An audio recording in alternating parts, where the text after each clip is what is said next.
हरे कृष्णा, श्रील प्रभुपाद की जय। आप सभी का स्वागत है भक्ति शास्त्री के आज के अध्याय 10 में। तो अब तक हम 5वें अध्याय तक इसमें कर चुके हैं समाप्त, और आज का अध्याय जो है छठा अध्याय है, और आज का जो पाठ है वो 10वां पाठ है। तो अभी हम भगवद गीता की प्रथम इकाई में है, जिसमें प्रथम पहले अध्याय से लेके 6 तक अध्याय आते हैं, और अभी हम प्रथम इकाई यानी फर्स्ट यूनिट के अंतिम अध्याय में पहुंच चुके हैं। तो आज हम करेंगे पहले श्लोक से लेकर 33वें श्लोक तक। तो इससे पहले पूर्व के पाठ में जो हमने पढ़ा उसको हम एक बार देखते हैं। तो पिछले अध्याय में, पिछले पाठ में हमने पढ़ा था कि किस प्रकार जो योग की सीढ़ी है वो कर्म कांड से लेकर आरंभ होती है, जैसे हमने चौथे अध्याय में देखा। उसके बाद फिर तीसरे अध्याय में कर्म कांड से आरंभ होती है। उसके बाद भगवान धीरे धीरे कर्म योग के बारे में बताते हैं। उसके बाद फिर धीरे-धीरे ज्ञान योग के बारे में, उसके बाद फिर भगवान ने निष्काम कर्म योग के बारे में बताया।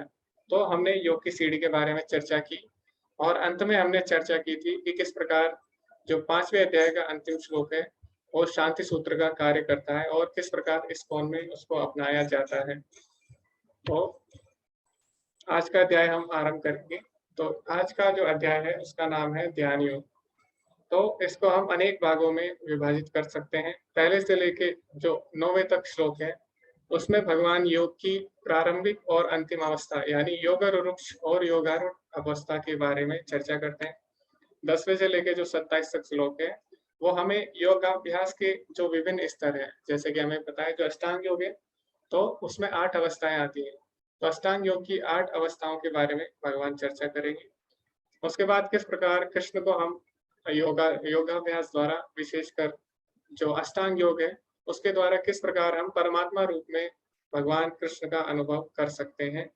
उसके बाद अंत में अर्जुन पूछता है भगवान से कुछ प्रश्न, मन के बारे में पूछता है, और जो अष्टांग योग की विधि है उस पे अर्जुन प्रश्न करते हैं। तो उसके बाद भगवान बताते हैं यदि कोई योग में विफल हो जाता है तो ऐसे योगियों की क्या गति होती है। और अंत में भगवान बताएंगे कि अब तक जितने भी हमने योग पढ़े, कर्म योग, ज्ञान योग, अष्टांग योग, सबसे श्रेष्ठ योग कौन सा है, तो वो भगवान इस अध्याय के अंत में बताएंगे। तो आज हम केवल इसके 3 भाग करेंगे, तो पहले से लेके 32वें तक जिसमें श्लोक आते हैं। तो इसी के साथ आरंभ करते हैं। तो अभी ये अध्याय हम आरंभ करने वाले हैं, और ये अध्याय पूरा ध्यान योग पे है। लेकिन जैसे कि हम देखते हैं जो भगवान के भक्त होते हैं उनकी जो दृष्टि होती है वो सभी को भक्ति से जोड़कर देखते हैं। तो जैसे कि इस अध्याय में हम देखेंगे कि भगवान ने अष्टांग योग के बारे में बताया है, ध्यान योग के बारे में बताया है, लेकिन प्रभुपाद जी ने हर तात्पर्य में उसकी तुलना भक्ति योग से की है। और प्रभुपाद जी ने सिद्ध किया है प्रमाण के साथ कि किस प्रकार जो अष्टांग योग के लाभ है वो हमें भक्ति योग से प्राप्त हो सकते हैं। तो इस प्रकार प्रभुपाद जी ने बहुत ही सुंदर रूप में इस अध्याय को प्रस्तुत किया है कि अष्टांग योग को पढ़कर भी आप भक्ति योग की तरफ आकर्षित होंगे। तो इस प्रकार प्रभुपाद जी ने ये अध्याय लिखा है, तो इसीलिए अध्याय बहुत ही सुंदर है। तो इसी के साथ हम आरंभ करते हैं पहले श्लोक के साथ। श्री भगवान उवाच अनाश्रितः कर्म फलम कार्यम कर्म करोति या स सन्यासी च योगी च न निरग्नि चाक्रियः। श्री भगवान ने कहा, जो पुरुष अपने कर्म फल के प्रति अनासक्त है और जो अपने कर्तव्य का पालन करता है, वही सन्यासी और असली योगी है। वह नहीं, न तो जो अग्नि जलाता है और न कर्म करता है। तो यहाँ पे प्रभुपाद जी क्या लिखते हैं तात्पर्य में, इस अध्याय में भगवान बताते हैं कि अष्टांग योग पद्धति मन तथा इंद्रियों को वश में करने का साधन है, किंतु इस कलयुग में सामान्य जनता के लिए इसे संपन्न कर पाना अत्यंत कठिन है। यद्यपि इस अध्याय में अष्टांग योग पद्धति की संस्तुति की गई है, किंतु भगवान बल देते हैं कि कर्म योग या कृष्ण भावनामृत में कर्म करना इससे श्रेष्ठ है। तो इस श्लोक में भगवान क्या बोल रहे हैं, अनाश्रितः कर्म फलम कार्य कर्म करो दिया, यानी यह अध्याय ध्यान योग के ऊपर है। लेकिन फिर भी भगवान किस पे बल दे रहे हैं, पहले श्लोक में ही भगवान अनाश्रितः कर्म फलम यानी निष्काम कर्म बल दे रहे हैं। यानी ध्यान योग के अध्याय में भगवान प्रारंभ कर रहे हैं निष्काम कर्म योग से। तो यहाँ पे प्रभुपाद जी बोले हैं कि जो निष्काम कर्म योग है यानी भगवान के लिए जो हम कर्म करते हैं वो ध्यान योग से ज्यादा श्रेष्ठ है, इसीलिए भगवान प्रारंभ में इसमें बल दे रहे हैं। तो आगे प्रभुपाद जी बताते हैं किस प्रकार कृष्ण भावनामृत में कर्म करना प्रत्येक व्यक्ति का कर्तव्य है, क्योंकि सभी लोग परमेश्वर के अंश हैं। शरीर के अंग पूरे शरीर के लिए कार्य करते हैं। शरीर के अंग अपनी तुष्टि के लिए नहीं, अपितु पूरे शरीर की तुष्टि के लिए कार्य करते हैं। इसी प्रकार जो जीव अपनी तुष्टि के लिए नहीं, अपितु परब्रह्म की तुष्टि के लिए कार्य करता है, वही पूर्ण सन्यासी या पूर्ण योगी है। तो सन्यासी का अर्थ ये नहीं है कि सारे कर्मों का त्याग करना। तो हमने जाना पिछले अध्याय में भी, और पिछले अध्याय में भगवान ने बोला तयोस्तु कर्म संन्यासात् कर्म योगो विशिष्यते, यानी कर्मों का परित्याग करने से अच्छा है कि कर्म करना, भगवान के लिए कर्म करना, जिसको कि कर्म योग बोला जाता है। और इस अध्याय में वास्तव में सन्यासी की क्या परिभाषा होती है वो भगवान बताते हैं। तो सन्यासी का अर्थ होता है सत्य धन न्यास, यानी सत्य प्लस न्यास। तो ऐसे कार्य करना जो हमें परम सत्य की ओर ले जाए, उसको सन्यास बोला जाता है। तो सन्यास का अर्थ ये नहीं है कि सारे कर्मों का परित्याग करना। तो यहाँ पे भगवान बोल रहे हैं जो सन्यासी होता है वो निष्काम कर्म योग करता है, यानी सब कर्म भगवान के लिए करता है। तो यहाँ पे प्रभुपाद जी ने उदाहरण दिया है शरीर के अंगों से। तो भगवान बोलते हैं ममय वंश जीवलोके जीवभूता सनातना, यानी जितने भी जीवात्मा है सारी मेरे अंश है। तो अंश का कार्य क्या है? पूर्ण की सेवा करना। जैसे कि हमारे शरीर के विभिन्न अंग हैं, तो अगर ये अंग शरीर के लिए कार्य करेंगे तो इससे क्या होगा? शरीर स्वस्थ रहेगा, सारे अंग स्वस्थ रहेंगे। इसी प्रकार जो जीवात्मा है वो भगवान की अंश है, तो जब वो भगवान के लिए कार्य करते हैं तो सारे प्रसन्न होते हैं। तो आगे प्रभुपाद जी क्या लिखते हैं? आगे प्रभुपाद जी तुलना करते हैं निराकारवादी जो होते हैं उनकी दृष्टि क्या होती है, जो अष्टांग योगी होते हैं उनकी दृष्टि क्या होती है, और जो एक भगवान के भक्त हैं उनकी दृष्टि क्या होती है। तो प्रभुपाद जी लिखते हैं कभी कभी सन्यासी सोचते हैं कि उन्हें सारे कर्मों से मुक्ति मिल गई है, अतः वह अग्निहोत्री यज्ञ करना बंद कर देते हैं।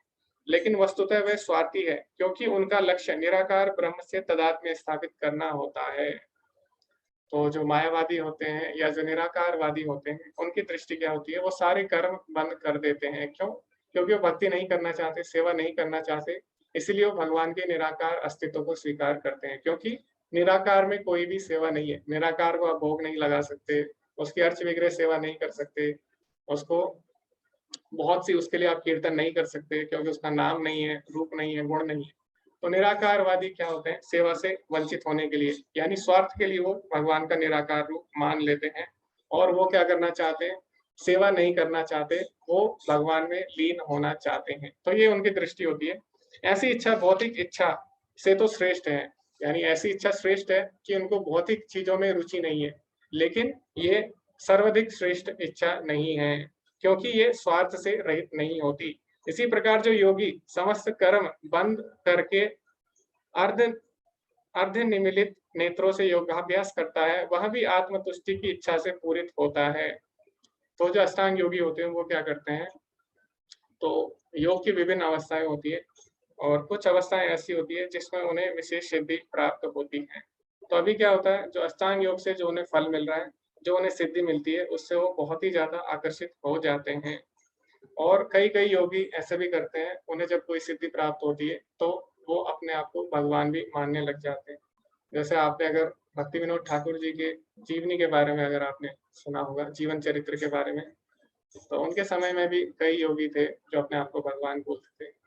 और अक्सर जो भक्ति विनोद ठाकुर जी है, ऐसे योगियों के साथ उनका उनकी चुनौतीपूर्ण सामना होता था, और ऐसे अनेक योगियों को उन्होंने जेल में भी डाला था जो अपने आप को भगवान बोलते थे। तो इस प्रकार हम देखते हैं जो अष्टांग योगी होते हैं, उनको सिद्धि मिलने पर वो क्या करते हैं? वो उससे जो योग के फल है अष्टांग योग के, उससे बहुत ही ज्यादा आकर्षित होते हैं, और जो उसका मुख्य लक्ष्य होता है उससे भटक जाते हैं। आगे लेकिन प्रभुपाद जी लिखते हैं अभी भक्त की दृष्टि क्या होती है, भक्त का जीवन कैसा होता है? किंतु कृष्ण भावना भावित व्यक्ति बिना किसी स्वार्थ के पूर्ण ब्रह्म की तुष्टि के लिए कर्म करता है। कृष्ण भावना भावित व्यक्ति को कभी भी आत्म तुष्टि की इच्छा नहीं रहती। तो ऐसा चैतन्य चरितामृत में भी बोला गया है, भुंक्ति मुक्ति सिद्धि काम सकल असता, कृष्ण भक्त निष्काम अतएव सता। तो उसमें बोला गया है जो भोग की इच्छा रखते हैं, जो मुक्ति की इच्छा रखते हैं, और जो सिद्धि की इच्छा रखते हैं, सभी गलत है। मुक्ति मुक्ति सिद्धि कामी सकल असता, कृष्ण भक्त निष्काम अतएव सता। तो केवल कृष्ण के भक्त ही सच है। क्यों? क्योंकि वो बिना किसी इच्छा के भगवान की सेवा करते हैं। जैसे कि श्रीमद् भागवतम में भी बोला गया है, सवै पुंसा परो धर्म यथा भक्ति रतोक्षजे, अहेतु की यानी बिना किसी स्वार्थ के, अप्रताहिता लगातार, है ना, ये आत्मया सुप्रसिद्धति। तो भगवान की भक्ति कैसे करते हैं भक्त? अहेतु की अप्रताहिता यानी बिना किसी स्वार्थ के। तो जैसे कि हम अगर शिक्षाष्टकम पढ़ेंगे तो उसमें चैतन्य महाप्रभु भी यही संदेश देते हैं। तो यहाँ पे प्रभुपाद जी लिखते हैं तात्पर्य में, न धनम न जनम न सुंदरीम कविताम वा जगदीश कामये मम जन्मनि जन्मनीश्वरे भक्तात् भक्तिर अहेतु की तवई। तो चैतन्य महाप्रभु क्या बोलते हैं शिक्षाष्टकम में, हे सर्वशक्तिमान प्रभु, मुझे ना तो धन संग्रह की कामना है, न मैं सुंदर स्त्रियों के साथ रमण करने का विलासी हूँ, ना ही मुझे अनुयायियों की कामना है। मैं तो जन्म जन्मांतर आपकी प्रेमा भक्ति की अहेतु की कृपा की अभिलाषा करता हूँ। तो जो अष्टांग योगी हैं या जो निराकारवादी हैं, जो ज्ञानी हैं, वो क्या करते हैं? वो इस संसार से मुक्ति चाहते हैं, भगवान की सेवा नहीं करना चाहते। लेकिन भगवान के भक्त मुक्ति को भी ठुकरा देते हैं भगवान की सेवा करने के लिए। तो यहाँ पे आप देख सकते हैं चैतन्य महाप्रभु क्या बोल रहे हैं, मम जन्मनि जन्मनीश्वरे, यानी मैं जन्म जन्म आपकी भक्ति करता रहूं। यानी जो भगवान के भक्त हैं वो मुक्ति को भी त्याग देते हैं और वो चाहते हैं कि उनका जन्म भी हो तो उसमें भी क्या करें, भगवान की भक्ति करें। तो ऐसी हम पढ़ते हैं नरोत्तम दास जी की जो प्रार्थना है उसमें हम पढ़ते हैं, तादेर चरण सने भक्त सने वास, तादेर चरण करे भक्त सने वास, जन्म जन्म होए यही अभिलाष। तो ऐसा वो लिखते हैं कि जन्म जन्म मेरी यही अभिलाषा है कि मैं भगवान के भक्तों की सेवा करता रहूं। यानी जो भगवान के भक्त हैं वो जन्म मरण से मुक्ति को भी त्याग देते हैं भगवान के भक्तों की सेवा के लिए या फिर भगवान की सेवा के लिए। तो इसीलिए जो भगवान के भक्त हैं उन्हें सबसे अधिक श्रेष्ठ कहा गया है। तो अभी यहाँ पे प्रभुपाद जी ने एक श्लोक की तुलना की है भक्ति योग से। तो इस प्रकार हम देखेंगे जितने भी इस अध्याय में श्लोक है सबकी तुलना प्रभुपाद जी ने भक्ति योग से की है। और प्रभुपाद जी ने सिद्ध किया है कि अष्टांग योग से में जो जो कार्यकलाप हम करते हैं वो सारे पहले से ही भक्ति योग में आते हैं। जैसे कि किसी के पास अगर 100 रुपए है तो किसी के पास अगर 100 रुपए है तो उसके पास 20 रुपए होंगे, क्योंकि जिसके पास 100 रुपए है तो 20 रुपए होना उसके पास स्वाभाविक है। इसी प्रकार जो भक्ति योग में है उनके पास जो अष्टांग योग की सिद्धि है या फिर जो अष्टांग योग के कार्यकलाप है वो सारे पहले से ही भक्ति योग में आते हैं। भक्ति योग में उनका अभ्यास होता है। किस प्रकार होता है वो हम आगे पढ़ेंगे। तो दूसरे श्लोक में भगवान क्या बोलते हैं, यम संन्यासमिति प्राहुर योगम तम विधि पांडवा नहीं असन्यस्त संकल्पो योगी भवति कश्चन। हे पांडुपुत्र, जिसे संन्यास कहते हैं उसे ही तुम योग अर्थात पर ब्रह्म से युक्त होना जानो, क्योंकि इंद्रिय तृप्ति के लिए इच्छा को त्यागे बिना कोई भी योगी नहीं हो सकता। तो आगे प्रभुपाद जी तात्पर्य में क्या लिखते हैं, इस प्रकार जब मनुष्य पूर्ण ज्ञान में होता है तो वह समस्त इंद्रिय तृप्ति को त्याग देता है, अर्थात समस्त इंद्रिय तृप्ति के कार्यकलापों का परित्याग कर देता है। इसका अभ्यास योगी करते हैं जो इंद्रियों को भौतिक आसक्ति से रोकते हैं। तो अष्टांग योग हमें क्या सिखाता है कि किस प्रकार इंद्रियों को और मन को वश में किया जाए। किंतु प्रभुपाद जी आगे लिखेंगे, किंतु कृष्ण भावना भावित व्यक्ति को तो ऐसी किसी भी वस्तु में अपनी इंद्रियां लगाने का अवसर ही नहीं मिलता जो कृष्ण के निमित्त ना हो। फलतः कृष्ण भावना भावित व्यक्ति सन्यासी तथा योगी साथ साथ होता है। ज्ञान तथा इंद्रिय निग्रह योग के ये दोनों प्रयोजन कृष्ण भावनामृत द्वारा स्वतः पूरे हो जाते हैं। रूपा जी लिख रहे हैं किस प्रकार भक्ति योग में जो अष्टांग योग पद्धति है उसका अपने आप स्वतः ही अनुसरण हो जाता है। तो यहाँ पे बोला गया है कि जो सन्यासी होते हैं योगी होते हैं वो क्या करते हैं, इंद्रिय विषयों को त्यागते हैं। लेकिन भगवान के भक्त क्या करते हैं, ऋषिकेन ऋषिकेश सेवनम, यानी सारी इंद्रियों को भगवान की सेवा में लगाते हैं। तो उन्हें इंद्रिय विषयों में लगाने का समय नहीं मिल पाता, जिसके कारण क्या होता है अपने आप ही वो इंद्रिय विषयों से दूर रहते हैं। तो इस प्रकार यहाँ पे प्रभुपाद जी लिखते हैं। अभी जो अगला श्लोक है उसमें हम देखेंगे कि जो योगाभ्यास है उसके विभिन्न स्तर क्या हैं। तो योगाभ्यास के 2 स्तर हैं, वो क्या है, योग रुरुक्षु यानी आरंभिक अवस्था, और जो परिपक्व अवस्था है यानी जो अंतिम अवस्था है योग की उसको बोला जाता है योगारूढ़ अवस्था। तो योग आरूढ़, आरूढ़ होना मतलब होता है सवार होना यानी, और योगारूढ़ का अर्थ क्या होता है, जब योगी योग में कुशल हो जाता है तो उसको योगारूढ़ अवस्था बोला जाता है। तो इसमें हम पढ़ते हैं आगे, अष्टांग योग के नव साधक के लिए कर्म साधन कहलाता है और योग सिद्ध पुरुष के लिए समस्त भौतिक कार्यकलापों का परित्याग ही साधन कहा जाता है। तो यहाँ पे 2 अवस्थाएं बताई गई है योग की। योगारूढ़ अवस्था में क्या होता है, तो योगारूढ़ अवस्था नव साधकों के लिए, यानी नियोफाइट डिवोटीज होते हैं, जिन्होंने नई नई अभी योग में रुचि उन्होंने उत्पन्न की है, तो वो क्या करते हैं, उन्हें कर्म करने पड़ते हैं, उन्हें कुछ नियमों का पालन करना होता है। तो इस अवस्था में क्या होता है, संघर्ष की अवस्था होती है। इसमें व्यक्ति योग में भी आगे बढ़ना चाहता है, लेकिन साथ साथ वो भौतिक कार्यों से अपना मन नहीं हटा पाता। तो दोनों साथ साथ चलते हैं इस अवस्था में, यानी उसका संघर्ष चलता है आध्यात्मिक प्रगति की तरफ भी, और धीरे धीरे वो भौतिक कर्मों को त्याग करता है, उसके लिए उसका संघर्ष चलता रहता है प्रारंभिक अवस्था में। लेकिन जो योगारूढ़ अवस्था होती है उसमें क्या होता है, उसमें पूरी तरह से वो भौतिक कार्यकलापों का समापन कर देता है। तो पूरी तरह वो क्या करता है, योगाभ्यास में जुट जाता है। तो आगे प्रभुपाद जी तात्पर्य में क्या लिखते हैं उसको हम पढ़ेंगे। तो प्रभुपाद जी लिखते हैं, किंतु कुल मिलाकर यह पूरी सीढ़ी योग कहलाती है। इसे 3 भागों में विभाजित किया जा सकता है, ज्ञान योग, ध्यान योग तथा भक्ति योग।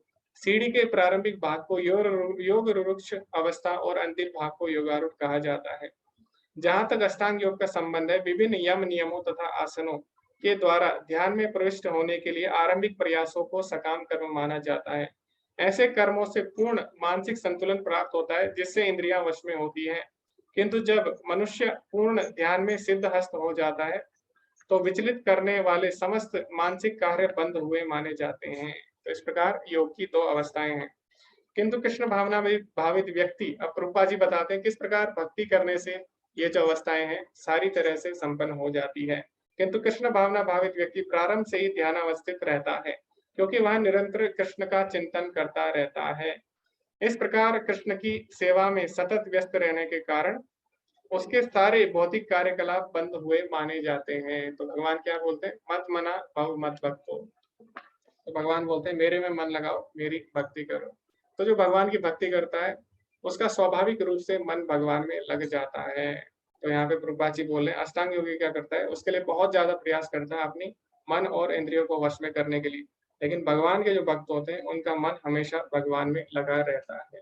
तो हम देखेंगे आगे हर श्लोक में प्रभुपाद जी ने जो अष्टांग योग की पद्धति है और उसकी तुलना भक्ति योग से की है, और भक्ति योग के द्वारा प्रभुपाद जी ने बताया कि अष्टांग योग में जो भी कार्यकलाप है वो स्वतः ही भक्ति योग में पूर्ण हो जाते हैं। तो यहाँ पे हम देख सकते हैं जो अष्टांग योग है उसमें 8 स्तर होते हैं। तो 8 स्तर कौन से हैं, यम, नियम, आसन, प्राणायाम, प्रत्याहार, धारणा, ध्यान और समाधि। तो जो प्रारंभ की 6 अवस्थाएं हैं इनको योगारूढ़ अवस्थाएं कहा जाता है। क्यों, क्योंकि इसमें व्यक्ति संघर्ष कर रहा होता है मन और इंद्रियों को वश में करने की, और साथ साथ आध्यात्मिक जीवन या फिर योग में आगे बढ़ने की। लेकिन जो अंत की 2 अवस्था आती है, ध्यान और समाधि, इसमें व्यक्ति पूरी तरह योग में स्थिर हो जाता है, तो इसीलिए इसको योगारूढ़ अवस्था बोला जाता है। तो अभी यम और नियम में क्या होता है, यम और नियम में कुछ नियम या फिर क्या करना है क्या नहीं करना, उसके कुछ नियम होते हैं, तो उनको यम और नियम बोला जाता है, क्या करना है क्या नहीं करना है। और आसन में क्या होता है, आसन में योगी अपने शरीर को किस तरह परिपक्व किया जाए योग में, या फिर लंबे समय तक बैठने के लिए, या फिर लंबे समय तक जो योगाभ्यास है उसको करने के लिए, तो उसके लिए शरीर का स्वस्थ होना भी आवश्यक है, तो उसके लिए अलग अलग आसन है। उसके बाद फिर प्राणायाम है, अपनी श्वासों की जो गति है, जो श्वास की गति है उसको किस प्रकार नियंत्रित किया जाए। और आगे प्रत्याहार है, प्रत्याहार मतलब सभी इंद्रिय विषयों का परित्याग करने का प्रयत्न करना। और धारणा जो प्रत्याहार और ध्यान के बीच की अवस्था है, यानी उसमें व्यक्ति क्या करता है, जो इंद्रिय भोग है उससे परिपक्व हो जाता है, यानी उसमें इंद्रियों को वश में करने में परिपक्व हो जाता है और ध्यान केंद्रित करने का प्रयास करता है। तो जो धारणा है वो बीच की अवस्था होती है प्रत्याहार और ध्यान की। प्रत्याहार में व्यक्ति क्या करता है, इंद्रियों विषयों का परित्याग करता है, और ध्यान में व्यक्ति परमात्मा का ध्यान करता है। तो ये बीच की अवस्था है धारणा। अभी समाधि में क्या होता है, समाधि में वो परमात्मा को अपने हृदय में देख पाता है, यानी परमात्मा से जुड़ जाता है। तो समाधि अंतिम अवस्था है अष्टांग योग की। तो वास्तव में जो अष्टांग योग है उसका जो चरम लक्ष्य है वो क्या है, भगवान की प्राप्ति, यानी परमात्मा रूप में भगवान के साथ संबंध स्थापित करना। लेकिन जो अधिकतर अष्टांग योगी होते हैं वो इसी अवस्था तक पहुंच पाते हैं, ध्यान तक, और इसी बीच उन्हें कोई सिद्धि प्राप्त हो जाती है, जिसके कारण जो अपना परम लक्ष्य है यानी परमात्मा के साथ अपना संबंध स्थापित करना, उससे वो भटक जाते हैं। तो आगे हम बढ़ते हैं इसी के साथ।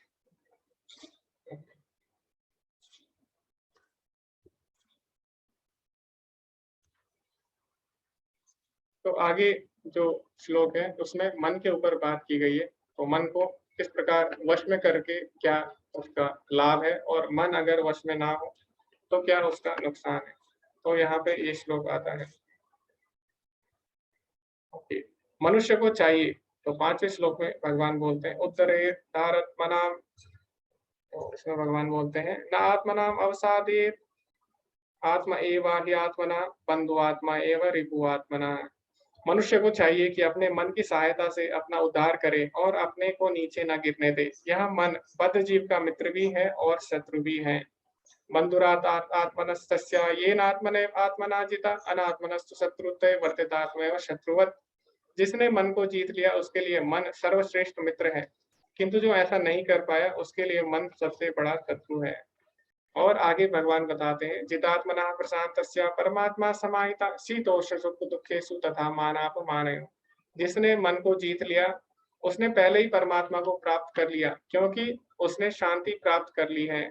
ऐसे पुरुष के लिए सुख दुख सर्दी गर्मी एवं मान अपमान एक से हैं। तो इस प्रकार यहाँ पे मन की बात की गई है। और प्रभुपाद जी अपने तात्पर्य में क्या लिखते हैं कि वस्तुतः प्रत्येक जीव उस भगवान की आज्ञा का पालन करने के निमित्त आया है, जो जन जन के हृदयों में परमात्मा रूप में स्थित है। जब मन बहिरंगा माया द्वारा विपत कर दिया जाता है, तब मनुष्य भौतिक कार्यकलापों में उलझा दिया जाता है। अतः जो ही मन किसी योग पद्धति द्वारा वश में आ जाता है, त्यों ही मनुष्य को लक्ष्य पर पहुंचा हुआ मान लिया जाता है। मनुष्य को भगवत आज्ञा का पालन करना चाहिए। जब मनुष्य का मन परा प्रकृति में स्थिर हो जाता है, तो जीवात्मा समक्ष भगवत आज्ञा पालन करने के अतिरिक्त कोई विकल्प नहीं रह जाता। मन को किसी न किसी उच्च आदेश को मानकर उसका पालन करना होता है। मन को वश में करने से स्वतः ही परमात्मा के आदेश का पालन होता है, क्योंकि कृष्ण भावना भावित होते ही यह दिव्य स्थिति प्राप्त हो जाती है। अतः भगवत भक्त संसार के द्वंद्वों सुख दुख सर्दी गर्मी आदि से अप्रभावित रहते हैं। तो यही अवस्था व्यावहारिक समाधि या परमात्मा में तल्लीनता कहलाती है। तो यहाँ पे प्रभुपाद जी बताते हैं कि मन को किसी ना किसी का कहना मानना होता है। तो क्या करेंगे? तो अगर भगवान का कहना नहीं मानेगा मन, अगर हम इसको भगवान की सेवा में नहीं लगाएंगे, तो मन किसकी सेवा करेगा? मन फिर माया की सेवा करेगा। तो मन का स्वभाव ही है किसी न किसी की आज्ञा का पालन करना। तो या तो हम इसको भगवान के चरणों में लगाएं या फिर माया की शरण में। तो जब मन भगवान की शरण में लग जाता है, तो स्वभाव ही जब हम भक्ति करते हैं, तो स्वभावतः ही हम क्या करते हैं? भगवान की आज्ञा का पालन करते हैं। क्योंकि भक्त का कर्तव्य क्या होता है? धर्मम तो साक्षात भगवत प्रणीतम, यानी भगवान के आदेशों का पालन करना। इसे ही परो धर्म या भक्ति बोला गया है। तो जो लोग भक्ति करते हैं वो स्वभावतः ही भगवान के आदेशों का पालन करते हैं, इसीलिए उनका मन अपने आप ही वश में रहता है। तो इस प्रकार प्रभुपाद जी यहाँ पे बताते हैं। तो जैसे कि हम यहाँ पे देखते हैं कारणम बंध मोक्षायो, कारणम बंधनम। तो जो मन है वही बंधन का कारण भी है और वही मोक्ष यानी मुक्ति का कारण भी है। तो मन हमारा मित्र भी है, शत्रु भी है। तो जिसने वश में कर लिया उसके लिए मन मित्र है। जैसे कि अभी हम सुबह उठने का प्रयास करते हैं, लेकिन कई लोग हो सकते हैं उनको सुबह उठना पसंद ना हो, लेकिन अभी उन्होंने अगर सुबह उठ लिए और उन्होंने अपने मन की ना सुनी, अपने मन को वश में कर लिया, तो इससे क्या होगा? मन उनका मित्र बन जाएगा। इससे जो लाभ प्राप्त होगा वो बहुत ही उत्तम होगा। लेकिन जिसका मन वश में नहीं है, जिसने अपने मन की सुन ली, तो इससे क्या होगा? वो सोचेगा मैं थोड़ा सो जाता हूँ और इतनी सुबह उठ के क्या लाभ, मैं बाद में रिकॉर्डिंग भी देख सकता हूँ, ऐसे भी लोग बोल सकते हैं। तो अभी यहाँ पे तो अटेंडेंस मैंडेटरी है, यानी अटेंडेंस जरूरी है, तो इसीलिए आना ही पड़ेगा सब। लेकिन जो 18 डेज कोर्स होता है उसमें अधिकतर जो लोग होते हैं उनकी यही मानसिकता रहती है कि हम लोग रिकॉर्डिंग देख लेंगे। तो इस प्रकार वो लोग ना कक्षा में आ पाते, ना ही वो लोग रिकॉर्डिंग देख पाते हैं। तो इस प्रकार जो भगवत गीता सुनने का अवसर है सीखने का, वो लोग गंवा देते हैं और बहुत सारी चीजें छोड़ देते हैं जीवन में। तो क्यों? क्योंकि उन्होंने अपने मन की सुन ली। तो इसी प्रकार मन जिसका वश में उसके लिए मित्र होगा और जिसके नहीं है वो शत्रु होगा। तो क्या आप बता सकते हैं ऐसे और उदाहरण, जैसे मैंने यहाँ पे भगवत गीता का दिया? तो आप अपने जीवन से जो आपने देखा, मैंने तो ये देखा है प्रैक्टिकली, तो मैंने आपको बता दिया। तो ऐसे बहुत सारे केस होंगे जिसमें आपने भी देखा होगा, तो आप शेयर कर सकते हैं ऐसे केस जिसमें मन किसी का मित्र या शत्रु बना हो। तो अगर आप बताना चाहते हैं आप हैंड रेज कर सकते हैं। ओके, सुधाकर प्रभु जी बोल रहे हैं पीपीटी नहीं उन्हें दिख रही है। हरे कृष्णा। गौरव प्रभु जी, आपको पीपीटी दिख रही है? जी प्रभु जी, पीपीटी दिख रही है। ओके जी, सुधाकर प्रभु जी आप अपना इंटरनेट कनेक्शन चेक करिए। हरे कृष्णा। नीलम माता जी। हरे कृष्णा प्रभु जी। जी प्रभु जी, यहाँ पर रेस्पॉन्स से जुड़ने से पहले तो अपने तो 7 बजे से पहले उठते ही नहीं थे, तो इसका मतलब ये था कि हमारा मन जो है माया में लगा हुआ था, और अब 3 साढ़े 3 बजे उठ जाते हैं, जो अलार्म भी नहीं लगाना पड़ता और अपने आप ही उठ जाते हैं, और माला चैंटिंग करना और आरती करना जैसे एक अच्छा लगने लगा, नियम बन गया।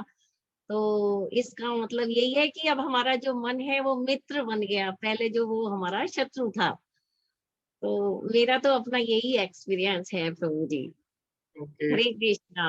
हरे कृष्णा माता जी, धन्यवाद अनुभव जी। साझा करने के लिए। कहीं ना कहीं हम सभी के साथ ये हुआ है, सभी का ये समान अनुभव होगा लगभग। तो आके हम देखते हैं और भी भक्तों के क्या अनुभव रहे मन को लेकर। हरे कृष्णा। गौरव प्रभु जी। जी प्रभु जी, हरे कृष्णा। नहीं, माता जी ने जैसा कहा, तो प्रभु जी इसमें अगर आप अलाउ करें तो मैं बताने के साथ एक प्रश्न भी पूछना चाहता हूँ। जी जी प्रभु जी। जी। तो प्रभु जी, जब भगवान के कार्य में हमारा मन लगता है और हमें अच्छा लगता है, तब हमें कहीं ना कहीं पता रहता है कि मन हमारा मित्र हो रहा है। पर जब भौतिक कार्यों की बात आती है, तो कभी कभी जैसे हम आप भी बताते हैं कि हमें अपनी बुद्धि पे इतना रिलाई नहीं करना चाहिए, क्योंकि हमारी बुद्धि, हमारी क्षमता जो अपूर्ण है, हमें साधु शास्त्र और गुरु की शरण में जाना चाहिए। तो भौतिक कार्यों में ऐसा होता है कि हमें कभी कभी कोई डिसीजन लेना होता है और हमें समझ में नहीं आता कि ये सही है या ये गलत है। तो हम कैसे उस टाइम समझें कि हमें कौन गाइड कर रहा है? हमें क्या अंदर से चैत गुरु गाइड कर रहे हैं, या हमारा मन गाइड कर रहा है, उसका परिणाम सही है गलत? तो इस चीज को लेके थोड़ा कंफ्यूजन शायद पहले से बढ़ गया है, क्योंकि पहले जब भौतिक जिंदगी में तो हम अपने ऊपर कॉन्फिडेंस रखते थे, हम सोचते थे नहीं हम सही सोच रहे हैं। पर जब भक्ति में आते हैं तो लगता है नहीं, ये तो हो सकता है कि हम रजोगुण या तमोगुण में काम कर रहे हैं।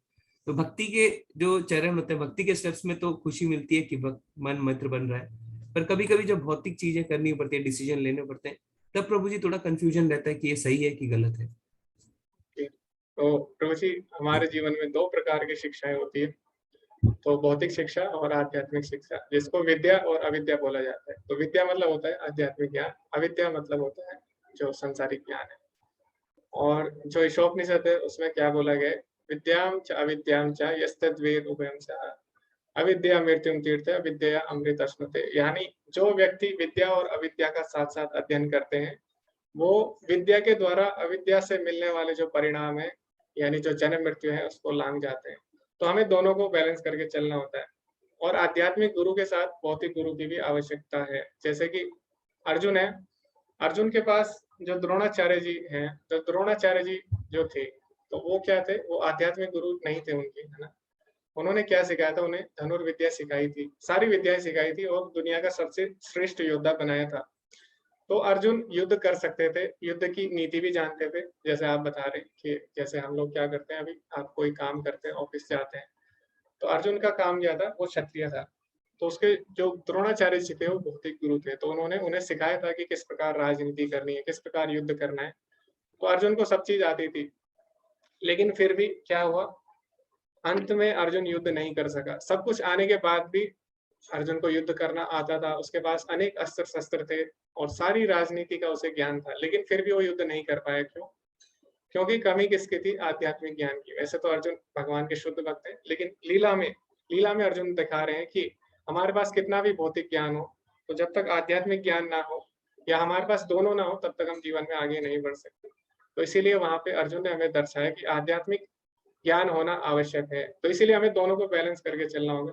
अगर हमारे आध्यात्मिक गुरु हैं, उनसे हम आध्यात्म के विषय में चर्चा करके आध्यात्म में आगे बढ़ सकते हैं, और जो भौतिक जीवन है उसमें भी हमारे गुरु होते हैं, तो उनसे हम परामर्श लेके आगे बढ़ सकते हैं। तो गुरु की आवश्यकता सबको पड़ती है।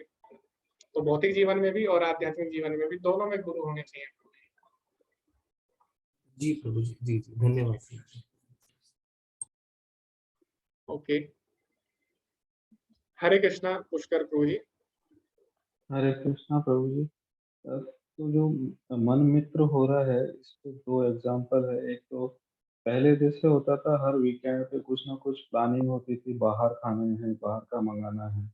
तो अब जब से यहाँ जुड़े हैं, तो सात्विक भोजन जो घर का परम शुद्ध होता है, उसी की इच्छा रहती है, बाहर का बिल्कुल समाप्त हो गया है। दूसरा, श्रवण कीर्तन करते-करते ये हो गया है कि पहले जब सुबह उठना होता था, तो दिमाग में ऑफ़िस के काम के जो भी अवरोध थे, उनके सॉल्यूशंस दिमाग में आते थे सपने में, और वो हो भी जाते थे, बट वो सब भौतिक रिलेटेड थे। अब जब उठते हैं ना, तो या तो हरे कृष्ण महामंत्र जप रहे होते हैं, या गीता का ही कोई श्लोक जो याद करने की कोशिश कर रहे हैं, वो टुकड़ों-टुकड़ों में आता है। तो ये बिल्कुल क्लियर कट इंडिकेशन है कि मन अब हमारा मित्र हो रहा है। हरे कृष्ण प्रभु। जी, धन्यवाद प्रभु जी अपना अनुभव साझा करने के लिए। तो भोजन के ऊपर अभी बहुत लाभ हो रहा है और भगवान बताते भी है जो सतोगुणी भोजन होता है वो क्या करता है, हमारे स्वास्थ्य के लिए अनुकूल होता है, स्वास्थ्यवर्धक होता है, बलवर्धक होता है, शक्तिवर्धक होता है, बुद्धिवर्धक होता है। तो इसी प्रकार जो है उसके लिए बस क्या करना है, हमें मन को वश में करना होगा।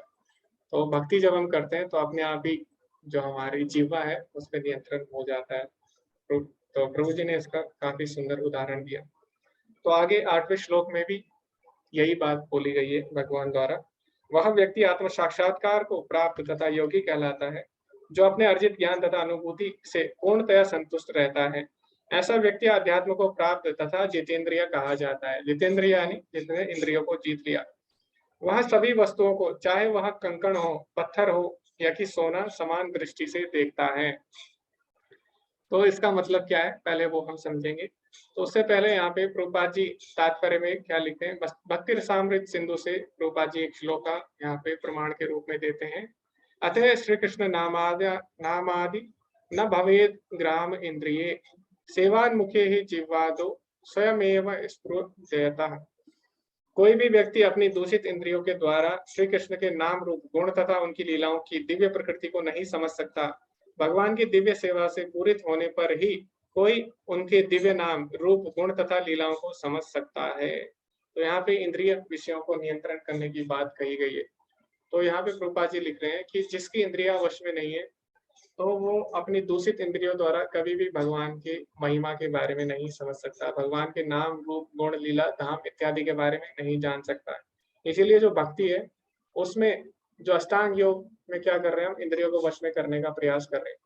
लेकिन भक्ति में जो प्रारंभिक अवस्था है उसी में हमें क्या करना चाहिए, उसी में हमें इंद्रियों को निग्रह करना है। यानी जहाँ पे अष्टांग योग समाप्त होता है और अष्टांग योग की योगारूढ़ अवस्था में क्या होता है, इंद्रिया वश में आ जाती है, ध्यान की अवस्था, और जो कि भक्ति योग की प्रारंभिक अवस्था है, यानी वहां से भक्ति फिर आरंभ होती है, वहां से हम भगवान को समझना आरंभ करते हैं। उसके बाद हम आगे आते हैं, इस जो श्लोक में बोला गया है कि जो योगी होता है वो क्या करता है, कंकड़ पत्थर और सोने को एक समान दृष्टि से देखता है। तो इसका अर्थ क्या हुआ, इसका अर्थ ये नहीं है कि वो पत्थर को जैसे हम फेंक देते हैं तो सोने को भी त्याग देगा और वो क्या करेगा, कंकड़ को भी त्याग देगा। इसका अर्थ ये बिल्कुल नहीं है। तो जो योगी होता है उसकी दृष्टि कैसी होती है, वो सबको भगवान की वस्तु के रूप में देखता है। ईशावास्यम इदम सर्वम यत् किंचित जगत्याम जगत, यानी सारे संसार में जो भी वस्तु है वो भगवान की है और भगवान के द्वारा नियंत्रित है।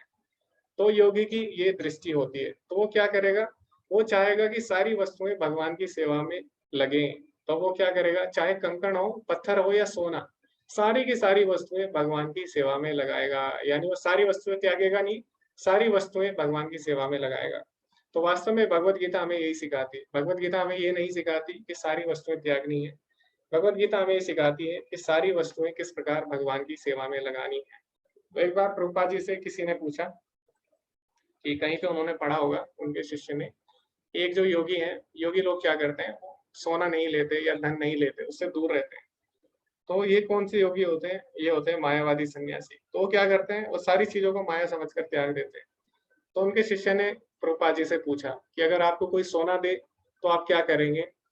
तो प्रभुपाद जी बोलते हैं, मैं उसे ले लूंगा सोने को। क्यों? क्योंकि मैं उसे भगवान की सेवा में लगाऊंगा। तो जो भगवान के भक्त होते हैं उनकी दृष्टि समान होती है। समान दृष्टि मतलब वो सारी चीजों को भगवान की सेवा में लगाना चाहते हैं, वो किसी भी चीज का त्याग नहीं करते। तो यही वास्तविक दृष्टि है जिससे हम कंकड़ और सोने को या फिर पत्थर को एक समान दृष्टि से देख सकते हैं। तो आगे जो श्लोक है 9वां श्लोक, उसमें क्या बोला गया है जब मनुष्य निष्कपट हितैषियों, प्रिय मित्रों, तटस्थों, मध्यस्थों, ईर्ष्यालुओं, शत्रुओं तथा मित्रों, पुण्यात्माओं और पापियों को समान भाव से देखता है, तो वह और भी उन्नत माना जाता है। तो ये सारे गुण किसमें पाए जाते हैं? ये जो गुण अष्टांग योगी के बताए गए हैं, ये भगवान के भक्तों में स्वतः ही आ जाते हैं। तो हमने देखा जो अम्बरीश महाराज है, उन्होंने क्या किया, जो दुर्वासा मुनि है जब उनको मारने के लिए आए, उन्होंने उनको भी क्षमा कर दिया। उनको मारने आए थे, लेकिन फिर भी उन्होंने क्या किया, उनसे बिल्कुल भी द्वेष नहीं किया। उन्होंने उनका अपमान किया, फिर भी उन्होंने चुपचाप सहा। तो भगवान के भक्तों में ये गुण स्वतः ही होते हैं। जैसे कि हम अर्जुन का उदाहरण लें, तो अर्जुन के अंदर भी वो गुण है। तो भले ही जो कौरव है, उन्होंने क्या किया, उन्होंने अर्जुन को इतना नुकसान पहुंचाया, है ना, उसके परिवार को इतना नुकसान पहुंचाया, उसके राज्य को नुकसान पहुंचाया, लेकिन फिर भी अर्जुन क्या कर रहा है, फिर भी अर्जुन उन पे दया दिखा रहा है। तो वास्तव में ये जो गुण होते हैं सारे, मान अपमान में समानता, और किसी को भी, चाहे मित्र हो या दुश्मन हो, सबको समान दृष्टि से देखना, किसी से ईर्ष्या ना करना, ये सब भगवान के भक्तों में गुण पाए जाते हैं। तो ये जो अष्टांग योगी के गुण हैं, ये भगवान के भक्तों में स्वतः ही आ जाते हैं। तो आगे हम पढ़ते हैं रूपा जी क्या लिखते हैं अनेक तात्पर्यों में। ओके, तो यहाँ पे रूपा जी ने बोला है, अष्टांग योग का अभ्यास करने का उद्देश्य मन को वश में करना है, ताकि उसको मानव के उद्देश्य का निर्वहन में लगाया जा सके। जीव की संवैधानिक स्थिति श्रेष्ठ यानी जो उच्चतर है, यानी भगवान श्री कृष्ण, उनके आदेश का पालन करना है। जब तक मन एक अजय शत्रु बना रहता है, तब तक उसे काम, क्रोध, लोभ, मोह आदि के उपदेशों की सेवा करनी होती है। तो मन को कुछ ना कुछ चाहिए होता है हमेशा। मन कैसा है, एक बच्चे की तरह। बच्चे कभी भी साथ नहीं बैठते। अगर क्या करोगे, आप उन्हें खिलौने नहीं दोगे, या फिर आप उन्हें पढ़ाई में नहीं लगाओगे, या कुछ और कामों में नहीं लगाएंगे, तो क्या करने लग जाते हैं, गलत गलत काम करने लग जाएंगे, है ना। वो अपना ही नुकसान कर बैठेंगे, और कहीं कहीं पे हाथ डाल देंगे, और अपना हाथ काट बैठेंगे, और कहीं पे गिर जाएंगे। तो उन्हें क्या करना पड़ता है, कुछ ना कुछ कार्य में लगाना होता है। तो माता पिता क्या करते हैं, उनको खिलौने इत्यादि ये सब चीजें दे देते हैं, ताकि वो अपना नुकसान न पहुंचाए। इसी प्रकार जो मन है, वो भी बहुत चंचल है, उसको भी कुछ ना कुछ चाहिए, है ना। तो जब हम उसे भगवान की सेवा में नहीं लगाते, तो वो क्या करता है, अपना नुकसान कर बैठता है। कैसे? फिर वो क्रोध, लोभ, मोह आदि के जाल में फंस जाता है, फिर वो उनकी सेवा करने लग जाता है। लेकिन जब मन पर विजय प्राप्त कर ली जाती है, तो कोई स्वेच्छा से भगवान के व्यक्तित्व का पालन करने के लिए सहमत होता है। जो सीधे कृष्ण भावनामृत को ग्रहण करता है, उसके लिए भगवान की आज्ञाओं के प्रति पूर्ण समर्पण स्वतः ही हो जाता है। तो इसकी हमने चर्चा कर ली है। मन चालक है, आगे प्रभुपाद जी लिखते हैं, और यहाँ पे बहुत ही सुंदर व्याख्यान प्रभुपाद जी देते हैं। तो प्रभुपाद जी बोलते हैं, मन एक ड्राइवर की तरह है, चालक की तरह है। यदि आप अपने चालक से पूछते हैं, कृपया मुझे कृष्ण भावनामृत मंदिर में ले चलो, तो अगर आप उससे बोलोगे कि हमें इस्कॉन मंदिर जाना है, तो क्या करेगा ड्राइवर? ड्राइवर आपको ले आएगा। और अगर आप अपने ड्राइवर से पूछते हैं, कृपया मुझे शराब घर में ले चलो, यानी मुझे जहाँ शराब मिलती है वहां पे ले चलो, तो ड्राइवर आपको वहां भी ले जाएगा। जहां आप ड्राइवर को बोलोगे वहां पे ले जाएगा। इसी प्रकार तुम्हारा मन चालक है, यानी ड्राइवर है। अगर आप नियंत्रण खो दे, तो वहां जहां चाहेगा वहां आपको ले जाएगा। फिर तुम चले गए, तब आपका ड्राइवर आपका दुश्मन है। लेकिन अगर आपका ड्राइवर आपके आदेश पर काम करता है, तो वह आपका दोस्त है। तो अगर आपका ड्राइवर है, वो अपने आप कहीं भी आपको ले जा रहा है, तो इससे क्या होगा, इससे आपका समय भी व्यर्थ होगा, और आप अपने घर पे कभी भी नहीं पहुंच पाओगे। तो आपका ड्राइवर अगर अपनी मर्जी से गाड़ी चलाएगा, तो आप कभी भी घर नहीं पहुंच पाओगे। जहां वो ले जाएगा वहीं आप जाओगे। इसी प्रकार हमारा मन अगर वश में नहीं है, तो हमारा जो मुख्य उद्देश्य है भगवान की प्राप्ति या फिर भगवत धाम की प्राप्ति, तो अगर हमारा मन वश में नहीं है, तो हम कभी भी अपने परम लक्ष्य को प्राप्त नहीं हो सकेंगे। फिर ये क्या करेगा, जहां इसका मन है वहां हमें ले जाएगा। तो यहाँ पे प्रभुपाद जी ने काफी सुंदर उपमा दी है। आगे जो अष्टांग योग है, उसके जो विभिन्न पड़ाव है, विभिन्न स्तर है, उसकी चर्चा जो 10 से लेके 17वें तक श्लोक है, या जो आगे के भी श्लोक है 27 तक, उसमें उसकी तुलना हुई है। तो आगे अलग अलग स्तर हैं अष्टांग योग के, और हम देखते हैं किस प्रकार जो आगे के श्लोक है उसमें उनकी तुलना की गई है। तो यहाँ पे बोला गया है अष्टांग योग के लिए क्या परिस्थितियां होनी चाहिए। तो 10वें श्लोक में क्या बोला गया, एकाकी यानी एकांत स्थान में जाना चाहिए। अष्टांग योगी को एकांत स्थान में जाना चाहिए। और उसके बाद 11वें से लेके जो 12वें तक श्लोक है, उसमें बोला गया शुचोदय से, यानी पवित्र स्थान में जाना चाहिए। अष्टांग योगी को एकांत और पवित्र स्थान में जाना चाहिए। उसके बाद उसको क्या करना चाहिए, मुलायम वस्त्र या मृग छाल या कुशाका आवरण यानी उसका आसन स्वीकार करना है। उसके बाद अचल और शांत रहे, जो 13 से लेकर 14 तक है, उसमें बोला गया अचल और शांत रहना है और भय से रहित होकर रहना होगा और ब्रह्मचार्य का पालन करना है। साथ ही साथ बोला गया है अविचलित भाव से उसको भगवान का ध्यान करना है। और यहाँ पे भगवान क्या बोले, मत चित्ता यानी कृष्ण पर ध्यान लगाओ। तो यहाँ पे अष्टांग योग में भगवान ने बोला है मत चित्ता यानी भगवान पे ध्यान लगाने को बोला है। लेकिन वास्तव में आजकल जो अष्टांग योग होता है उसमें भगवान पर ध्यान लगाना नहीं सिखाया जाता। तो लोग अलग अलग तरीके से योग करते हैं, ध्यान करते हैं। तो कई लोग होते हैं वो निराकार पर ध्यान करते हैं, कई लोग क्या करते हैं वो एक लाइट पे ध्यान करेंगे, ठीक है, सामने एक लाइट जला देते हैं। कई लोग एक बिंदी बना देते हैं सामने, उस पर ध्यान करते हैं। लेकिन वास्तव में ये अष्टांग योग नहीं है, ये सब क्या है, एक व्यापार है। क्यों? क्योंकि अष्टांग योग में भगवान बोल रहे हैं साफ साफ कि जो अष्टांग योगी होता है वो मेरे पर ध्यान लगाता है। तो जो लोग कृष्ण पर ध्यान नहीं लगा रहे वो क्या कर रहे हैं, या तो गलत तरीके से योग कर रहे हैं या कहीं ना कहीं वो व्यापार कर रहे हैं, वो वास्तविक जो योग है उसको नहीं कर रहे। उसके बाद आगे भगवान 15वें श्लोक में बताते हैं कि भौतिक अस्तित्व का अंत करना। तो योगी क्या करता है, अपने भौतिक अस्तित्व का अंत कर देता है। अष्टांग योगी क्या करता है, भौतिक अस्तित्व यानी वो भूल जाता है जो भी वो है उसका भौतिक अस्तित्व। अगर वो राजा है उसको भूलना पड़ेगा कि मैं राजा हूँ, अगर वो विद्यार्थी है तो उसे भूलना पड़ेगा वो विद्यार्थी है, यानी अपने भौतिक अस्तित्व का पूरी तरह परित्याग करना।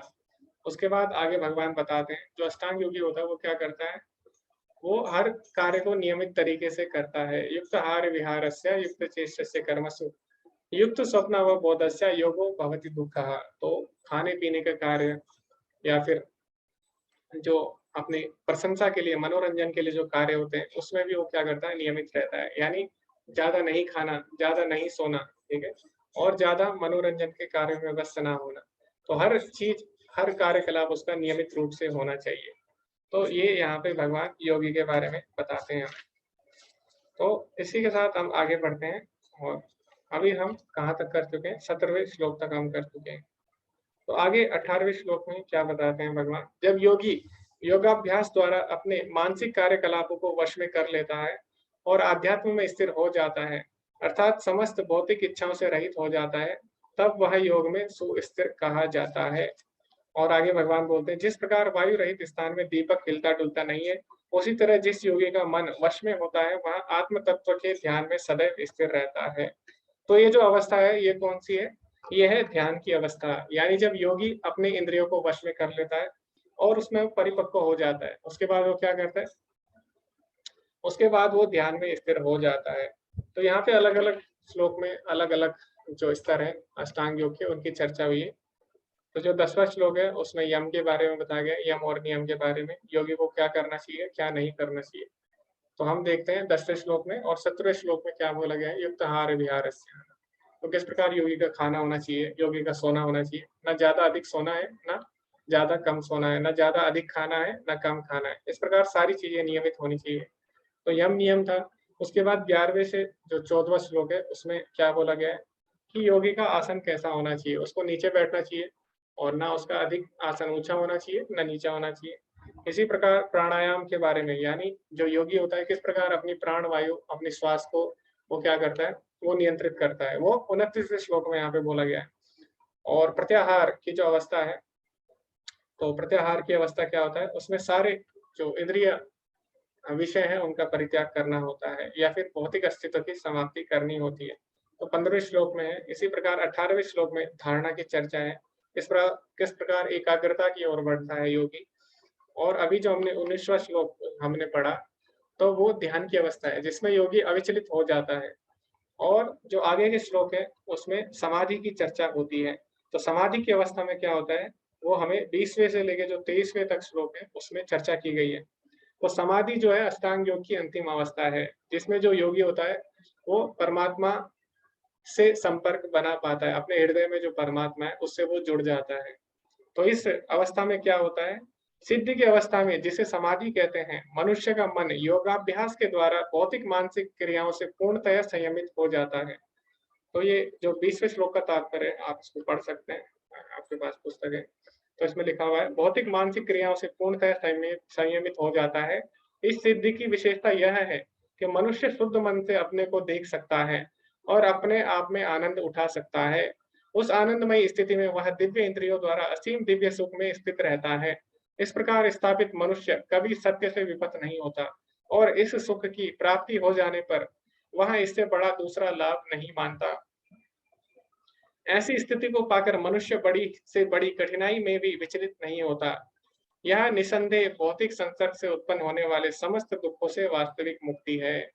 तो प्रभुपाद जी अपने अनेक तात्पर्यों में लिखते हैं कि जब तक व्यक्ति को आत्मा में सुख नहीं मिलेगा, तब तक वो बाहर का सुख कैसे त्यागेगा। तो इसीलिए जो योगी होते हैं वो क्या करते हैं, वो अपनी आत्मा का सुख प्राप्त कर लेते हैं। इसीलिए जो भौतिक विषय है उसमें उसका मन अपने आप नहीं लगता। क्यों? क्योंकि अब उसको उच्च रस का आस्वादन हो चुका है। तो जैसे हम पढ़ते हैं दूसरे अध्याय में भगवान क्या बोलते हैं, विषया विनिवर्तन्ते निराहारस्य देहिना रसवर्जम रसोप्यश्चम परम दृष्टा निवर्तते। तो जब किसी को उच्च रस का आस्वादन हो जाता है तो निम्न रस अपने आप त्याग देता है। तो इसी प्रकार जो योगी होते हैं वो क्या करते हैं, परमात्मा से जुड़ जाते हैं जब वो अष्टांग योग द्वारा। तो वो क्या करते हैं, उन्हें जो सुख प्राप्त होता है उसके कारण वो उसमें स्थिर हो जाते हैं, क्योंकि उन्हें हायर टेस्ट मिल चुका है। तो जो भौतिक चीजें हैं, जो सांसारिक सुख है, उसमें वो दोबारा नहीं आते, उसमें दोबारा नहीं पढ़ना चाहते। ठीक है, तो यही वास्तव में योग है, अष्टांग योग है। आगे प्रभुपाद जी क्या लिखते हैं ये हम पढ़ेंगे।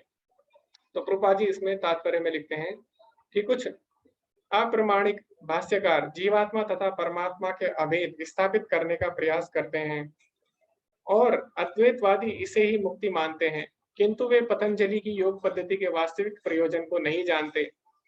पतंजलि पद्धति में दिव्य आनंद को स्वीकार किया गया है, किंतु अद्वैतवादी इस दिव्य आनंद को स्वीकार नहीं करते, क्योंकि उन्हें भ्रम है कि इससे कहीं उनके अद्वैतवाद में बाधा स्थापित ना हो जाए।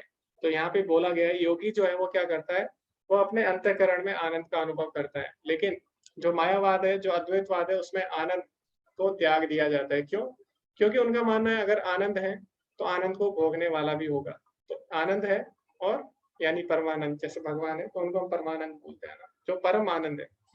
तो अगर आनंद है, आनंद को भोगने वाला होगा, तो यहाँ पे द्वैत हो जाता है, आनंद और आनंद को भोगने वाला। तो इसीलिए जो अद्वैतवाद है या मायावाद है उसमें वो आनंद को नहीं मानते, वो मानते ही नहीं आनंद को, क्योंकि अगर आनंद है तो आनंद को अनुभव करने वाला भी होना चाहिए। उससे क्या होगा, उनकी जो फिलोसॉफी, उनका सिद्धांत है, उसका खंडन हो जाएगा। इसीलिए वो क्या करते हैं, आनंद को नहीं मानते।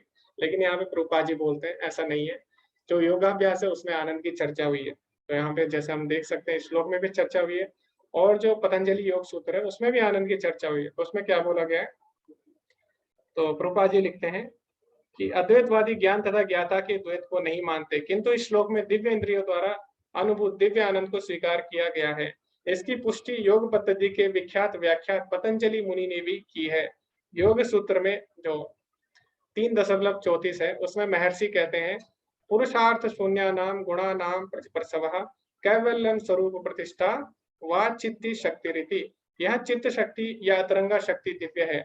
पुरुषार्थ का तात्पर्य धर्म अर्थ काम तथा अंत में पर ब्रह्म से तादात्म्य यानी मोक्ष है। अद्वैतवादी पर ब्रह्म से इस तादात्म्य को कैवल्यम कहते हैं, किंतु पतंजलि के अनुसार कैवल्यम वह अंतरंगा या दिव्य शक्ति है जिससे जीवात्मा अपनी स्वाभाविक स्थिति से अवगत होता है। और भगवान चैतन्य के शब्दों में यह अवस्था चेतो दर्पण मार्जनम अर्थात मन रूपी मलिन दर्पण का मार्जन है। यह मार्जन वास्तव में मुक्ति या भव महादावाग्नि निर्वापणम है। तो यहाँ पे रूपा जी बोलते हैं जो कैवल्यम है, तो अद्वैतवादियों का मानना है कि कैवल्यम का मतलब क्या है, भगवान से एक हो जाना।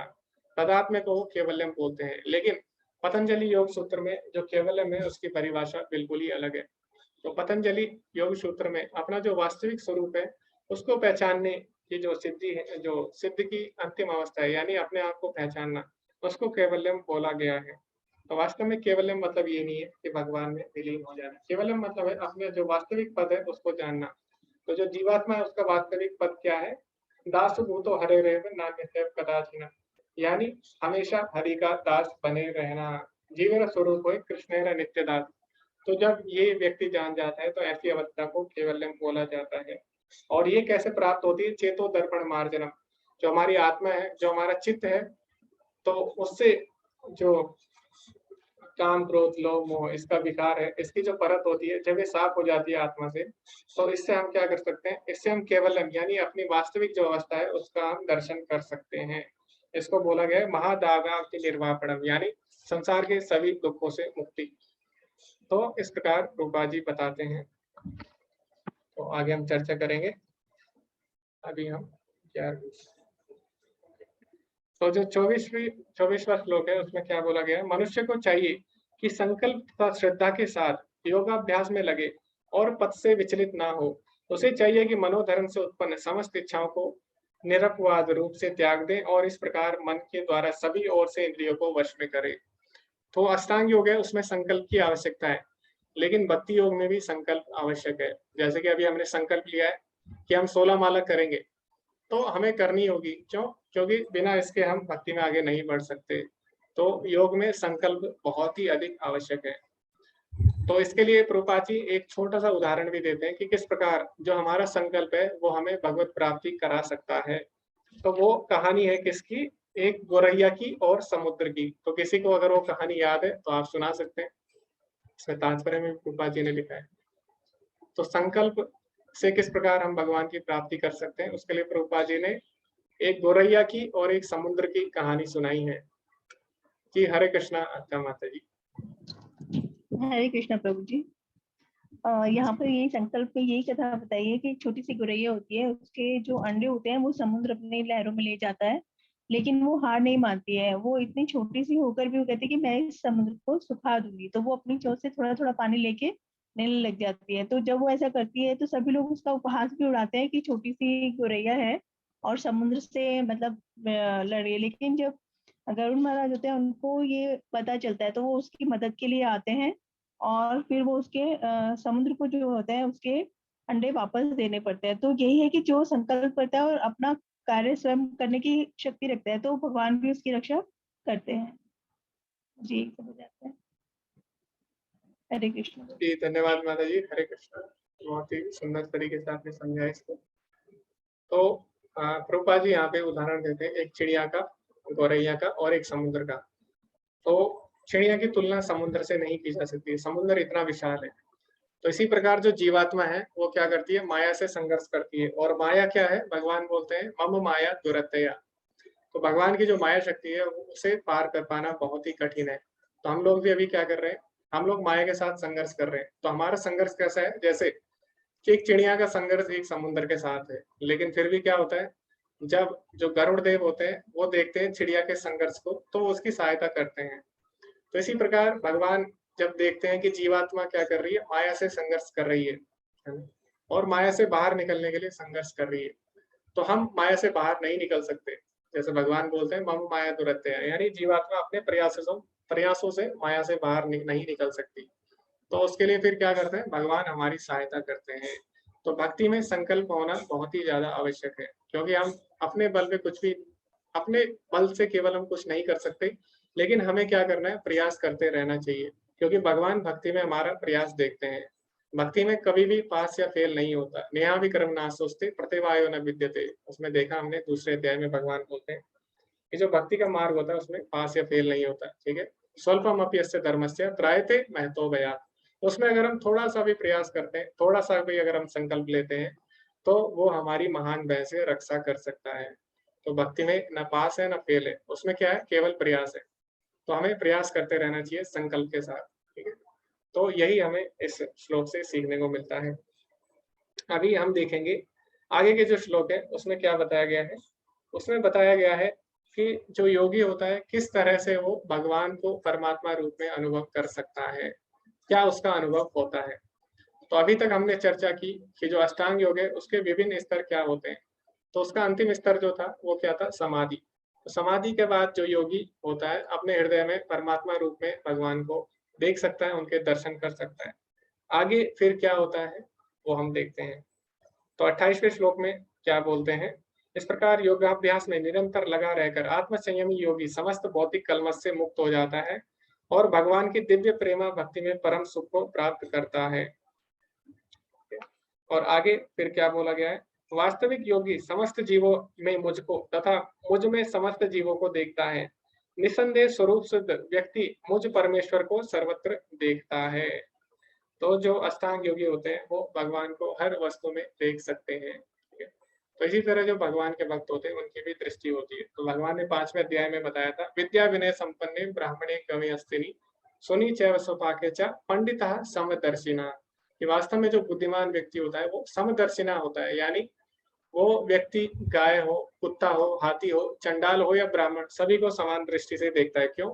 क्योंकि उसे पता है सभी के हृदय में परमात्मा स्थित है और सभी क्या है, भगवान के अंश है यानी आत्मा है। लेकिन किसी विशेष परिस्थिति के कारण इन्हें दूसरा शरीर प्राप्त हुआ है, लेकिन वास्तव में सभी क्या है, आत्मा है।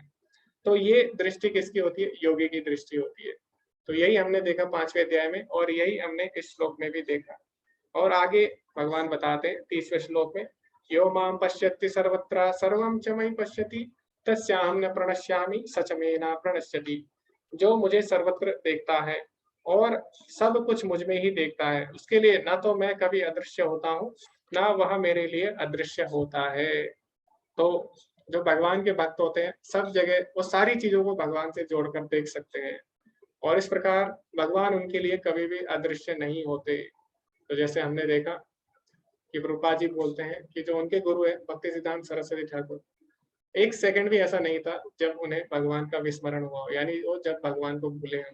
तो जो भक्ति सिद्धांत सरस्वती ठाकुर थे वो कहते हैं, जिस क्षण आपने भगवान को याद नहीं किया समझ लो उस क्षण वो क्षण आपका व्यर्थ गया, यानी वो क्षण आप मरे हुए के समान समझो, यानी उस क्षण आप मर गए हो। तो इस प्रकार जो भगवान के भक्त होते हैं हमेशा भगवान के बारे में चिंतन करते हैं, हमेशा भगवान के बारे में सोचते हैं। और इसी प्रकार भगवान क्या बोल रहे हैं, यो मां पश्यति सर्वत्र सर्वं च मयि पश्यति तस्याहं न प्रणश्यामि, यानी उनके लिए मैं कभी भी विलुप्त नहीं होता। और तस्याहं न प्रणश्यामि और सच में न प्रणश्यति, और मेरे लिए भी वो कभी विलुप्त नहीं होते, यानी भगवान भी हमेशा उनको देखते हैं, उनका ध्यान रखते हैं। और यही बात ब्रह्म संहिता में भी बोली गई है। तो ब्रह्म संहिता में यहाँ पे प्रभुपाद जी लिखते हैं तात्पर्य में, प्रेमांजन चुरित भक्ति विलोचनेन संतः सदैव हृदयेषु विलोकयन्ति यमश्याम सुंदरम अचिन्त्य गुण स्वरूपम गोविंदमादि पुरुषम तमहं भजामि। तो प्रेमांजन चुरित भक्ति विलोचनेन, तो प्रेम के आंखों से और भक्ति के काजल से, संतः सदैव हृदयेषु विलोकयन्ति, जो संत होते हैं यानी जो भगवान के भक्त होते हैं वो हमेशा भगवान को अपने हृदय में देख सकते हैं। लेकिन उसके लिए क्या चाहिए? उसके लिए हमें प्रेम का काजल और भक्ति की आंखें चाहिए, और उससे हम जो श्याम सुंदर है, जो भगवान श्री कृष्ण है, उनके दर्शन कर सकते हैं। यम श्याम सुंदरम अचिंत्य गुण स्वरूपम।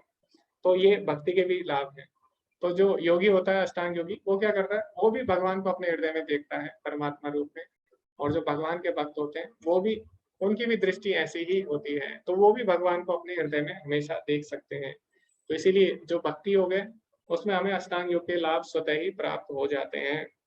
आगे फिर जो भगवान है वो क्या बोलते हैं, जो योगी मुझे तथा परमात्मा को अभिन्न जानते हुए परमात्मा की भक्ति पूर्वक सेवा करता है वह हर प्रकार से सदैव मुझ में स्थिर रहता है। तो यहाँ पे जो भगवान है उन्होंने एक विशेष शब्द का प्रयोग किया है। तो आप ये श्लोक पढ़ेंगे तो उसमें क्या बोला गया है, सर्वभूत स्थितम यो माम भजति एकत्व मास्थितः। तो यहाँ पे भजति शब्द महत्वपूर्ण है। भजति मतलब होता है भक्ति पूर्वक सेवा करना। तो योगी को भी क्या करना है, उसके बाद उसे पता लग गया कि भगवान हमारे हृदय में है, तो अभी उसे आगे क्या करना है, भगवान की सेवा करनी होगी, यानी भगवान के आदेशों का पालन करना होगा। तो जो योगी होते हैं अष्टांग योगी, उनका भगवान से संपर्क हो जाता है, यानी वो भगवान को देख पाते, अपने हृदय में अनुभव कर पाते हैं। तो अभी उनको क्या करना चाहिए, अभी उनको भगवान की आज्ञा का पालन करना चाहिए। भजति यानी भगवान की सेवा करनी चाहिए। तो वास्तव में सेवा सभी को करनी है, चाहे वो ज्ञानी हो। तो ज्ञानी क्या करता है, अहम ब्रह्मास्मि, यानी ज्ञानी को पता लग जाता है जब कि हम शरीर नहीं, हम आत्मा है, तो उनको भी भगवान की भक्ति करनी होती है। इसी प्रकार जो अष्टांग योगी है उन्हें भी पता लग जाता है कि भगवान हमारे हृदय में है, तो उनको भी भगवान के आदेशों का पालन करना चाहिए, भगवान की सेवा करनी चाहिए। तो भगवान की सेवा यानी भगवान की भक्ति ही जो है वो सारे योगों की परिणति है, यानी सारे योग भगवान की सेवा के लिए ही है। तो इसीलिए जो भक्ति योग है वो क्या है, वही वास्तव में परिणति है, क्योंकि भक्ति योग का मतलब ही है भगवान की सेवा करना। भज, भज जो धातु है उसका मतलब होता है सेवा करना। तो भज से ही आता है सेवा करना, भज से ही आता है भक्ति, यानी भगवान की सेवा करना। तो इसीलिए भगवान की सेवा ही सारे योगों की परिणति है, यानी सभी योगों का अंतिम लक्ष्य है। तो यहाँ पे प्रभुपाद जी तात्पर्य में क्या लिखते हैं, कि जो योगी परमात्मा का ध्यान करते हैं, ये है कौन सा श्लोक, 31वां श्लोक। जो योगी परमात्मा का ध्यान करते हैं वह अपने अंतःकरण में चतुर्भुज विष्णु का दर्शन कृष्ण के पूर्ण रूप में शंख चक्र गदा तथा कमल पुष्प धारण किए करता है। तो परमात्मा रूप में भगवान चतुर्भुज रूप में होते हैं हमारे हृदय में। योगी को यह जानना चाहिए कि विष्णु कृष्ण से भिन्न नहीं है। जैसे यहाँ पे भगवान बोल रहे हैं इस श्लोक में कि जो परमात्मा है वो मेरे से भिन्न नहीं है, और भगवान बोलते भी है आगे भगवत गीता में 15वें अध्याय के 15वें श्लोक में, सर्वस्य चाहम हृदय सन्निविष्टो, कि मैं सबके हृदय में परमात्मा रूप में वास करता हूँ। परमात्मा रूप में कृष्ण जन जन के हृदय में स्थित है। यही नहीं, असंख्य जीवों के हृदय में स्थित असंख्य परमात्माओं में कोई अंतर नहीं है। तो भगवान एक है, लेकिन भगवान अपने आप को अनेक रूपों में विस्तृत कर सकते हैं। जैसे कि हमने ब्रह्म संहिता में पढ़ा, अद्वैतम अच्युतम अनादिम अनंत रूपम। अद्वैतम मतलब होता है भगवान एक है, अच्युतम मतलब वो हमेशा भगवान रहते हैं, अनादिम अनंत रूपम, लेकिन वो अपने आप को अनंत रूपों में विभक्त कर सकते हैं। तो भगवान अपने अनंत रूपों में विस्तृत हो सकते हैं। तो भगवान क्या करते हैं, परमात्मा रूप में हर जीवात्मा के हृदय में वो क्या करते हैं, स्थित होते हैं। तो प्रभुपाद जी क्या लिखते हैं, तो इसमें फिर प्रभुपाद जी एक श्लोक देते हैं नारद पंचरात्र से कि देश काल से अतीत सर्वव्यापी श्री कृष्ण के दिव्य रूप में ध्यान एकाग्र करने से मनुष्य कृष्ण के चिंतन में तन्मय हो जाता है, और तब उनके दिव्य सानिध्य की सुखी अवस्था को प्राप्त होता है।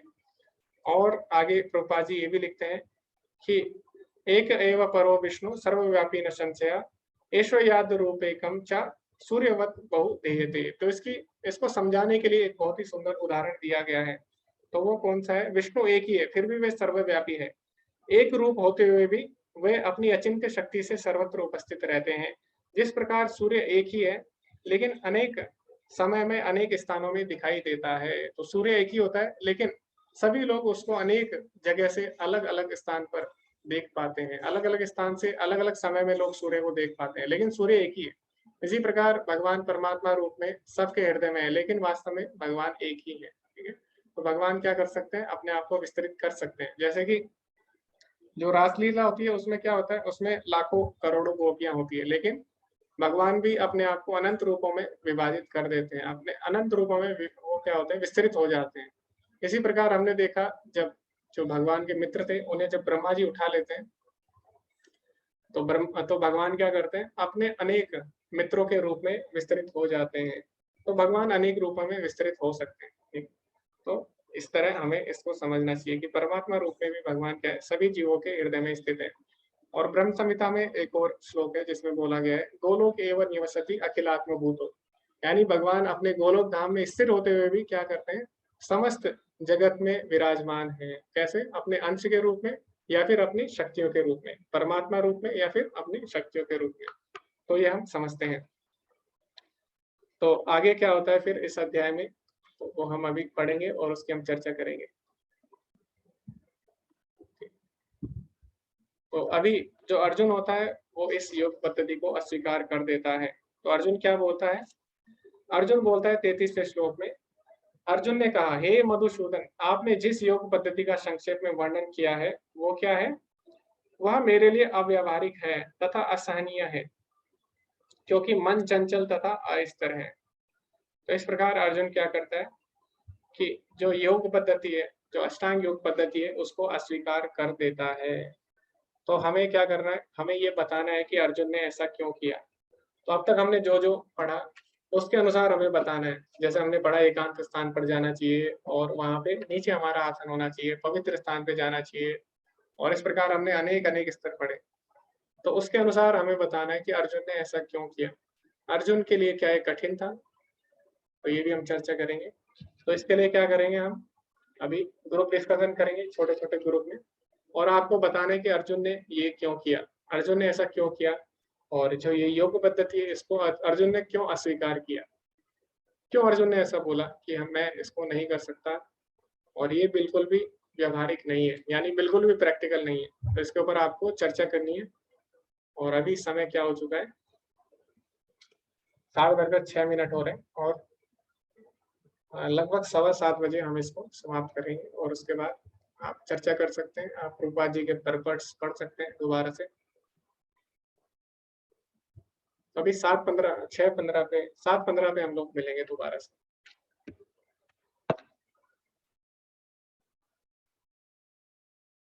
तो आप ज्वाइन कर सकते हैं और अभी आपकी स्क्रीन पे आएगा ऑप्शन।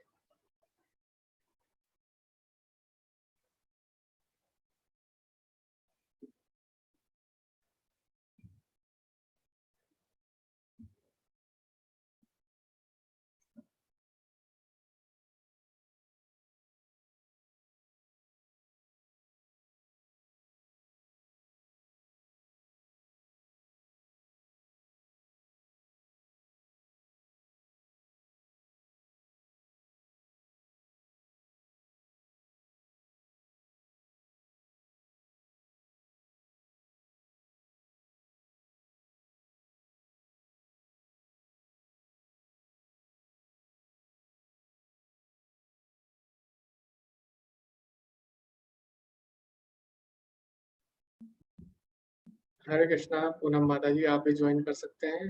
हरि प्रिया माता जी, आप भी ज्वाइन कर सकते हैं।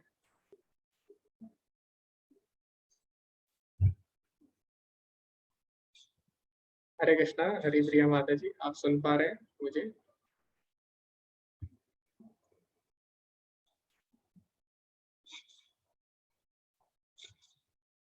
हरे कृष्णा माता जी, आप सुन पा रहे हैं? जी प्रभु जी। जी जी माता जी, आप ज्वाइन नहीं करते माता जी? प्रभु जी एक्चुअली मैं जो दूसरा भक्ति शास्त्री ग्रुप है, क्योंकि सब अलग अलग प्रिविलेज्ड वाले ग्रुप से बनाए हुए हैं सब, जी जी जी माता जी। तो मैं आपकी वजह से इस ग्रुप में जुड़ी हूँ सुनने के लिए। आपकी व्याख्या, आप जो जिस तरह से उसे एक्सप्लेन करते हैं जी माता जी। वो मुझे बहुत प्रभावित करता है। और मैं आपके 18 डेज और ये सब इसीलिए सुनती हूँ क्योंकि आपके एक्सप्लेनेशंस बहुत मुझे अच्छे से समझ में आते हैं। जी माता जी, मैंने भी आप किड्स में पढ़ाते हैं ना माता जी? जी प्रभु जी। मैंने आपके देखा था, मैंने चैनल पे आपके वीडियोस देखे थे। आप भी बहुत अच्छा समझाते हैं। सब हरी कृपा है प्रभु जी। और आप जैसे कृष्ण भक्तों के सानिध्य में मुझे भी सीखने का मौका मिलता है। जी माता जी, तो बस आप भी इसी तरह अपना संग देते रहिए। और आप अभी कौन से ग्रुप में जुड़े हैं माता जी, भक्ति शास्त्री के? प्राण चैतन्य प्रभु जी, जिसमें करिश्मा माता जी हैं। जी जी जी जी। तो प्राण चैतन्य प्रभु जी हमें भी पढ़ाते हैं भक्ति शास्त्री में। वो भी काफी अच्छे डिवोटी हैं और बहुत अच्छे जी से जी। तो आपका प्रभु जी हो गया है भक्ति शास्त्री अभी? जी माता जी, अभी हमारा मतलब लास्ट स्टेज में है, लगभग समाप्त होने वाला है। अभी हम 17वें अध्याय में पहुंच गए माता जी, 17वें अध्याय। हरि बोल। और इसके बाद अभी मतलब और है, अभी हमें शायद उपदेशामृत और फिर भक्ति रसामृत सिंधु ये भी पढ़ना होगा उसके बाद। तो अभी जी। तो टाइम ही टाइम। और शायद यूनिट, अच्छा 18th अध्याय में जब आप जुड़े हैं तो ये तो यूनिट 2 होता है ना, 1 to ये 6, यूनिट 3 है 6 माता to जी। यूनिट 3। यस, यूनिट हाँ 4 और 5 भी है शायद। हाँ, उसमें आ जाता है हमारा भक्ति रसामृत सिंधु, ये सब आ जाता है उसमें, उपदेशामृत वगैरह। जी जी। जी मैम। तो प्रभु जी आप गृहस्थ में रहते हुए ये सब कैसे मैं कर पाते हैं, यानी मैं आप अभी कैसे जुड़े इनके साथ?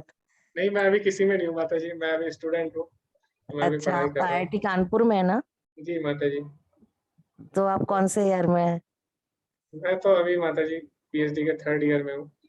ओह बहुत बढ़िया। और मैं अभी पिछले साल में जुड़ा था लॉकडाउन में, 2020 में। हमें प्रेरणा माता जी पढ़ाती थी। हाँ हाँ प्रभु जी, हम सब भी उसी बैच के ही हैं। मैंने विमला माता जी की 18 डेज से ज्वाइन किया था, जी जी जी। तो बस इसलिए। तो जी परंतु प्रभु जी आपका जो ज्ञान है और आपका जो जितना नॉलेज है वो इतना विस्तृत कैसे है? यानी आपने अलग से कुछ और भी पढ़ा है कि सिर्फ भगवत गीता को ही पढ़ के आपको इतना अंडरस्टैंडिंग हुआ है? हाँ, मैंने प्रभुपाद जी के तात्पर्य पढ़े हैं। एक्चुअली अगर आप प्रभुपाद जी के तात्पर्य पढ़ेंगे, उसमें प्रभुपाद जी ने अनेक शास्त्रों से रेफरेंस दिए हैं, तो वही रेफरेंस आप भी दे सकते हैं। तो आपको अलग से शास्त्र पढ़ने की आवश्यकता नहीं है। और अगर आप भगवत गीता प्रभुपाद जी के तात्पर्य पढ़ेंगे, तो प्रभुपाद जी ने अपनी हर बात को जस्टिफाई किया है दूसरे शास्त्रों से, तो वो जी आप पढ़ सकते हैं। और दूसरा, अलग अलग भक्तों से हमें सुनना चाहिए। तो मैं भी अलग-अलग भक्तों से सुनता हूँ, यूट्यूब पे आप देख सकते हैं बहुत सारे भक्त हैं जो अच्छे-अच्छे तरीके से प्रभुपाद जी के तात्पर्य को समझाते हैं। जी तो इस तरह आप उनको सुन सकते हैं और काफ़ी मतलब क्योंकि हम तो इतने सक्षम नहीं है कि कुछ मतलब बता सके अच्छे से, लेकिन जो भक्त लोग होते हैं वो उनका अनुभव रहता है, बहुत ही अच्छे उनके रियलाइज़ेशन होते हैं। जी तो वो और अच्छे से हमें बताते हैं। तो उनके जो रियलाइज़ेशन है, उनके जो अनुभव है वही मैं बताता हूँ। ऐसा मेरा कोई भी अनुभव नहीं है कि मैं श्लोकों को अच्छे से बता सकूँ। तो जो लोग शुद्ध भक्त हैं, वो लोग बहुत ही अच्छे से समझा सकते हैं श्लोकों को क्योंकि वो अपने जीवन में उसका उपयोग कर रहे हैं। जी तो उनको हमें सुनना चाहिए। तो जैसे नामदेव प्रभु जी हो गए, ये सारे यस जितने भी भक्त हैं जो पूरी तरह से समर्पित हैं, तो ये श्लोकों को बहुत अच्छे तरीके से समझा सकते हैं क्योंकि ये अपने जीवन में उनको अनुभव कर रहे हैं। तो इनके श्लोक जब आप सुनोगे तो आपको एक श्लोक को आप कई तरीके से समझ सकते हो, अलग-अलग भक्तों के अनुभव से। तो उनको समझ के आप उनको और अच्छे तरह से समझा सकते हो दूसरों को फिर। जी जी प्रभु जी। जी, जी, एनएनडी प्रभु जी की क्लासेस भी मैं अटेंड कर रही हूँ, उनका भी जी, 18 डेज इवनिंग में करती हूँ। इंग्लिश वाला लेते हैं बैच वो। जी, जी, जी, मैं तो जी प्रभु जी हिंदी प्रभु वाला जी। भी लेते थे कभी-कभी और अच्छा, अभी शायद इंग्लिश वाला ले रहे हैं। तो प्रभु जी दोनों में पढ़ाते हैं इंग्लिश। लेवल 3 में प्रभु जी ने लेवल 2 में हमको पढ़ाई थी, पर वो सारी पुस्तकें थी उसमें, ईशोपनिषद और भक्ति रसामृत सिंधु और उपदेशामृत। तो अभी शायद ये हटा दी गई है लेवल 2 से, अभी केवल भगवत गीता ही पढ़ाई जाती है उसमें विस्तार से। जी, अब नया जो इन लोगों ने करिकुलम बनाया है उसमें लेवल 2 लेवल 3 में भगवत गीता के अलावा तीनों पुस्तकें हैं। जी, अच्छा। जब लेवल 2 में भगवत गीता को डिटेल में पढ़ा रहे हैं श्लोका वाइज एक एक, लेवल 3 में वो लोग ये तीनों पुस्तकें पढ़ाते हैं, ईशोपनिषद, उपदेशामृत और भक्ति रसामृत सिंधु। जी, बताइए। फिर लेवल 4 में वो लोग अब प्रेजेंटेशंस करवा रहे हैं। हम लोगों को लेवल 3 में ही करवाई गई थी वो सब। हाँ, हमारे यहाँ 5 लेवल नहीं थे, हमारे यहाँ भी 4 ही लेवल थे। जी अभी मैं भी एक यूथ जो है उनका 3rd लेवल में ले रहा हूँ, उसमें प्रेजेंटेशन होती है हमारी। अच्छा, तो अभी मैं प्रभु जी 3 आप उसकी लिंक मुझे शेयर करेंगे तो मैं भी वहां पर भी एक्टिव नहीं रहूंगी, पर फिर भी मैं उसे अटेंड करना चाहूंगी। हाँ जी, माता जी, उसमें आप आ सकते हैं और उसमें काफ़ी अच्छे-अच्छे डिवोटीज़ हैं, यूथ हैं काफ़ी। काफ़ी एक्टिव है वो लोग, कोई भी सेवा रहती है तो हमेशा तैयार रहते हैं। अगर आपको भी कोई सेवा की आवश्यकता पड़े, जी आपके ग्रुप में या फिर कोई भी अगर ट्रांसलेशन हो या कोई भी सेवा हो तो आप मुझे बता सकते हैं क्योंकि हमारे ग्रुप में बहुत सारे यूथ्स हैं, जो कि हमेशा सेवा के लिए तत्पर रहते हैं, लेकिन किसी कारण उनको सेवा मिल नहीं पाती। अगर आपके पास कोई भी सेवा हो मंदिर की, जी तो आप जी मुझे बता सकते हैं, वो लोग आपकी हेल्प कर देंगे माता जी। जरूर प्रभु जी। सेवा के लिए तो मेरे ख्याल से प्रदोष प्रभु जी है ना, वो हमेशा ही चाहते हैं कि सेवा के लिए यूथ आगे आए और दूसरे उनको जी, मिले। जी तो माता जी। उसके लिए मैं जरूर रेफरेंस दूंगी कि जी, यूथ जी। वाले बैच में भक्ति शास्त्री के लेवल 3 में ना, जी, जी माता जी। ये बैच आप कितनी बजे लेते हैं प्रभु जी? हाँ, ये माता जी हमारा पहले वीकेंड पे होता था, लेकिन अभी क्या है वीकेंड पे बहुत ओवरलोड हो जाता है। जैसे आज संडे होता है, तो जी संडे के दिन आज मेरी अभी ये क्लास थी। अभी मैं 18 डेज़ छोड़ के ये वाली क्लास ले रहा हूँ। इसके हाँ, फिर बाद फिर आपका एक दो दिन जाता हाँ, है एक्स्ट्रा फिर 18 डेज में, राइट? फिर अभी क्या है कि अभी मेरा भक्ति शास्त्री की क्लास मुझे करनी होती है अभी।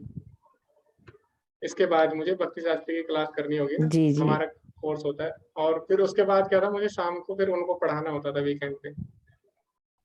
तो जो संडे को होता था मेरा बहुत ज़्यादा हेक्टिक हो जाता था। तो मैंने क्या कर दिया फिर वो थर्सडे को शिफ्ट कर दिया मैंने उनका। अच्छा, तो थर्सडे को होती है अभी वो क्लास वीकेंड। इवनिंग में या मॉर्निंग 6?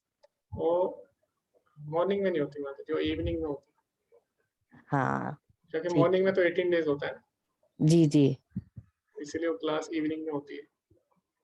तो मैं आपको भेज दूँगा माता जी वो लिंक। जी प्रभु जी, बहुत आप बहुत मुझे धन्यवाद। मैसेज कर देना माता जी, मैं आपको जी भेज जी प्रभु जी, दूँगा। हरे ओके, तो कृष्णा। हरे कृष्णा। प्रभु जी आपने वो देखा था इंटरव्यू उनका जो हुआ था, गौरी श्याम प्रभु जी और जी, जी माता जी माता जी। का? हाँ, आपने लिया था ना इंटरव्यू? जी हाँ, जी जी, जी मैंने सुना था वो, काफ़ी अच्छा था माता जी। तो हम लोगों उसमें ने एक्चुअली, आपको भी आया होगा इनवाइट, रजनी माता जी, इन सबको पहले हाँ, हम चाह रहे थे कि 2-2 मिनट सब कहें, पर वो लंबा थोड़ा सा हो गया था तो किसी को चांस नहीं दे पाए।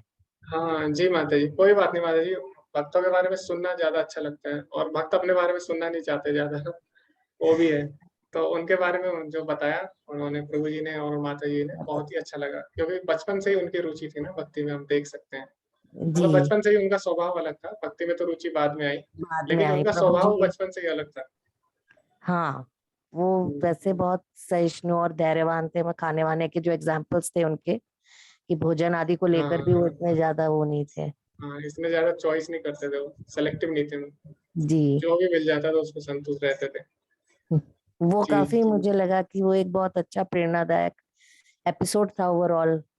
जी माता जी, बहुत ही अच्छा लगा, लेकिन उसमें थोड़ा वॉइस की मतलब थोड़ा कम आ रही थी, लेकिन सही था क्वालिटी मतलब। हाँ, लेकिन शुरू काफी के अच्छा कुछ लगा। मिनट वो भोग भोग के जो थे उसमें वीडियो भी नहीं था, हाँ हाँ जी माता जी। परंतु वो प्रभु जी ने बोला कि हम लोग भोग लगाते हैं तो फिर दिखाते नहीं है, इसलिए वो प्रोसेस शो एकदम ही अलग उसमें चला गया था। फिर बाद में तो काफी I think question answer session अच्छा हो गया था। मुझे लगता है माता जी उसको हमें लाइव जाके करना चाहिए, उनके पास जाके जो होता है ना इंटरव्यू, जी वहाँ जी। पे मतलब ऐसे मतलब ऑफलाइन करना चाहिए उनका इंटरव्यू, वो ज्यादा अच्छा रहेगा, और फिर चैनल पे डालना चाहिए वो, हाँ काफी प्रभु जी, लोगों को परंतु प्रेरणा अभी मिलेगी। इस चक्कर में तो जैसे मैं तो दिल्ली में रहती हूँ, गुड़गांव में। हाँ आप आए कभी तो जरूर पधारें, कभी मिलने जी का मौका मिले तो। जी माता जी, बिल्कुल। ओके, तो अभी हम आगे चर्चा करते हैं। जी माता जी। जी प्रभु जी, सॉरी, हरे कृष्णा। जी माता जी, हरे कृष्ण। तो अभी सारे ग्रुप से हम चर्चा करेंगे कि क्यों अर्जुन ने इस योग पद्धति को अस्वीकार किया। हरे कृष्णा, अलका माता जी। हरे कृष्णा प्रभु जी। हम जी लोग के ग्रुप में मनाली माता जी थी, वर्षा माता जी, आनंद प्रभु जी, प्रभाकर प्रभु जी और मैं थे। तो हम लोगों ने यही चर्चा की कि एक तो अभी आज के युग में मतलब उस वक्त भी एकांत स्थान मिलना बहुत मुश्किल है। कहीं पे भी आपको एकांत स्थान नहीं मिलेगा। और जैसे जो पवित्र स्थान बताए गए हैं, जैसे हमने आगे श्लोकों में पढ़े कि जितने भी जैसे हरिद्वार है, केदारनाथ है, तो आप वहां पे भी जाइए तो भीड़ ही भीड़ है, तो आपको एकांत स्थान मिल ही नहीं रहा है। फिर आयु उतनी नहीं है, हमारी आयु भी कम है कि हम जैसे पहले इसमें अष्टांग योग में हजारों वर्ष वो लोग करते थे, साधना करते थे, तब जाके उनको ये पद प्राप्त होते थे, भक्ति में आगे बढ़ पाते थे। और जो हमारा मन है, वो बहुत ही चंचल है, वो बुद्धि के नियंत्रण में नहीं है, वो अपने अपने मन की करता है। उसको हम कितना भी नियंत्रित करें तो उसको कंट्रोल करना बहुत मुश्किल है। और जो इसमें ये भी बताया गया है कि हम लोग बहुत ही मतलब ये शैली, जीवन शैली हमारी आज की जो जीवन शैली है, उसमें हम इसको प्रैक्टिकली पॉसिबल कर ही नहीं सकते हैं अष्टांग योग को। तो उसमें एक मन के लिए एक छोटी सी स्टोरी है, एक श्लोक प्रभु जी बता रहे थे, तो मैं उसका जस्ट एक्सप्लेन कर देती हूँ। जैसे एक जो मन है वो एक बंदर के समान है। तो बंदर कैसा होता है? एकदम चंचल, चंचल होता है, वो कभी कभी टिकता नहीं है। आप किसी भी बंदर को देखिए, वो आराम से बैठेगा नहीं। तो जो अगर उसको आप शराब पिला देते हैं, मतलब अगर आप शराब पिला देते हैं, तो वो और ज्यादा ही मस्त हो जाता है, मतलब वो उसको तो फिर कंट्रोल करना मुश्किल ही है। तो यहाँ पर जैसे अर्जुन बता ही रहे हैं कि मन जो है बहुत चंचल है, हठीला है, और वो किसी की सुनता नहीं है। तो उसको केवल हम बुद्धि से और उसी से कंट्रोल कर सकते हैं। तो वो कहते हैं कि मैं अर्जुन बोलते भी हैं कि मैं एक वायु को तो वश में कर सकता हूँ, लेकिन मन को नहीं। तो ये सारी पद्धतियां हम आज के जीवन में तो लागू कर ही नहीं सकते प्रभु जी। हरे कृष्णा, कुछ गलती हो तो माफ करिएगा प्रभु जी। नहीं माता जी, मेरा कोई गलती नहीं। प्रयास है, पहली बार मैंने प्रयास किया, सभी ने बोला कि नहीं आप करिए, कुछ हाँ, छूटा है तो भी माफ करिए। नहीं माता जी, आप कर सकते हैं, आपको अनुभव भी काफी हो चुका है, तो हमने लगभग सेम ही टाइम पे हमने ज्वाइन किया था, तो आपको भी काफी अनुभव हो चुका होगा अब तक। जी प्रभु। जी माता जी, तो माता जी हमारे बैच में ही थी, और माता जी और हम साथ ही जुड़े थे, तो माता जी काफी अच्छे से नोट्स भी बनाती थी माता जी, हम देखते थे। तो माता जी ने 4 चीजें बताई है। पहला कि हमारी जो जीवन शैली है वो आजकल बिगड़ चुकी है, इस प्रकार नहीं है कि हम लोग ध्यान कर सके। दूसरा, माता जी ने बोला कि कम आयु के कारण, जैसे कि हमारे जो श्रीमद् भागवतम है उसमें भी बोला गया है, जो कलयुग के लोग होंगे उनकी बुद्धि कम होगी। प्रायण अल्पायुषा सभ्य कलो अस्मिन् युगे जना। प्रायण अल्पायुषा यानी उनकी कम आयु होगी। मंदा यानी उनकी बुद्धि कम होगी। सुमंद मतया, मंद यानी वो लोग आलसी होंगे, सुमंद मत यानी उनकी बुद्धि कम होगी। तो माता जी ने बोला उनकी आयु कम होगी। और दूसरा माता जी ने बोला, तीसरा कारण दिया कि जो स्थान होंगे, जो पवित्र स्थान होंगे वो एकांत नहीं होंगे, और जो एकांत स्थान होंगे वो पवित्र नहीं होंगे। तो ऐसा इसको हम समझ सकते हैं। जैसे उन्होंने उदाहरण दिया हरिद्वार का। हरिद्वार क्या है, पवित्र स्थान है, लेकिन वहाँ पे एकांत नहीं है, वहाँ पे बहुत ज्यादा भीड़ रहती है। जैसे आप ऋषिकेश में भी चले जाए तो वहाँ पे भी अभी बहुत ज्यादा भीड़ हो चुकी है। तो इस प्रकार पवित्र और एकांत का उदाहरण दिया माता जी ने। और उसके बाद जो लास्ट अंतिम कारण दिया माता जी ने, बोला मन हमारा वश में नहीं है। 4 कारण माता जी ने बताए, और आगे हम चर्चा करेंगे जो बाकी ग्रुप्स है उन्होंने क्या कारण उन्होंने डिस्कस किए। हरे कृष्णा। तनुश्री माता जी। हरे कृष्ण प्रभु जी, प्रणाम। हमारे ग्रुप में सुधाकर प्रभु, गौरव प्रभु, रितेश प्रभु, दिगंबर प्रभु और मैं थी। तो हम लोग ये डिस्कशन किए कि जब युद्ध हम पहले से देखें तो जब युद्ध शुरू ही नहीं हुआ था तो अर्जुन ही चाह रहे थे कि जंगल जाके ध्यान करे, भगवान के ऊपर अपना ध्यान केंद्रित करे। तो लेकिन अभी क्यों, अभी खुद ही अर्जुन ने बता रहे हैं कि चंचलं ही मना कृष्ण प्रमाथि बलवदृढ़म। तो अर्जुन एक साधारण व्यक्ति नहीं थे। यहाँ पर वर्णन है कि वो राजवंशी थे, वो भगवान के मित्र थे, फिर वो दिव्य ज्ञानी भी थे। लेकिन अभी वो क्यों खुद बोल रहे हैं कि ये अष्टांग योग अव्यवहारिक है? क्योंकि ये अष्टांग योग जो विधि है, इसमें क्या होता है कि पहले हमें अंतकरण का शुद्धता करना होता है, फिर बाह्य शुद्धता करना होता है, फिर हमें अपना जो आसन बनाना होता है। ये सारी प्रोसेस आजकल के कलयुग में मुश्किल है। और अर्जुन भगवान की योग माया से आवृत होके हम जो संसारी है और हम जो गृहस्थ है, हम लोग के लिए ये बता रहे हैं कि ये अव्यवहारिक है। और ये जो अष्टांग योग पद्धति है, ये सत्ययुग में जब लोग बहुत साल जीते थे, जब परिवेश बहुत शुद्ध था, जब उनका ध्यान, उनका चेतना बहुत जागृत था, तभी ये संभव हो पाता था। लेकिन आजकल के युग में हम लोग अल्प आयु है, मंद बुद्धि है, तो हमें ये इसमें सिद्धि तक हम पहुंच ही नहीं पाएंगे।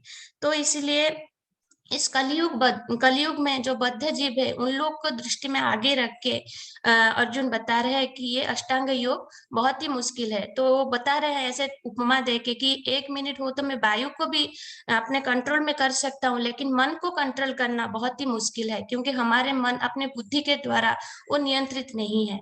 तो फिर अष्टांग योग में और एक क्या है कि उसमें हमें कंट्रोल करना होता है, अपने इंद्रियों को संयम कंट्रोल करना होता है। लेकिन जो भक्ति होते हैं उसमें क्या होता है कि रेगुलेशन करना है, रेगुलेटिव प्रिंसिपल को फॉलो करके हमें रेगुलेशन करना है। और भगवान की दिव्य सेवा में जब हम लगाएंगे तो स्वतः ही अपने ये सारे जो प्रोसेस है, ये स्वतः ही पालन हो जाता है। तो इसीलिए आजकल के युग के लिए भक्ति योग ही श्रेष्ठ है प्रभु। जी माता जी, धन्यवाद। बहुत ही सुंदर आपने बिंदु दिए। तो जैसे कि हम चर्चा करेंगे, तो माता जी ने बोला अर्जुन तो कोई साधारण व्यक्ति नहीं है। अर्जुन क्या है? गुड़ाकेश, यानी जिसने अज्ञानता को जीत लिया है।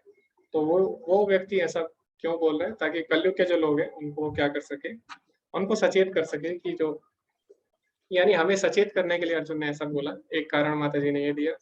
दूसरा माता जी ने बोला शुद्धि की आवश्यकता होती है जिसमें, और कलयुग में जो जीव है इतना शुद्ध नहीं है। इसीलिए बोला गया है, चैतन्य महाप्रभु ने क्या बोला है, तत्र पिता नियमित स्मरणे निकाला, यानी भगवान के नाम लेने के लिए कोई भी नियम नहीं है, कोई भी समय नहीं है, कोई भी स्थान नहीं है। किसी भी स्थान और किसी भी समय, किसी भी अवस्था में भगवान का नाम लिया जा सकता है। तो भगवान की भक्ति ऐसी है। और कलयुग में भगवान की भक्ति के लिए कोई भी नियम नहीं है। तो क्योंकि जीवात्मा इतनी शुद्ध नहीं है, इसीलिए भगवान ने क्या किया है, उन पर विशेष कृपा की है कि अशुद्ध अवस्था में भी भक्ति की जा सकती है, लेकिन अष्टांग योग के साथ ऐसा नहीं है। तो ये पॉइंट माता जी ने बोला।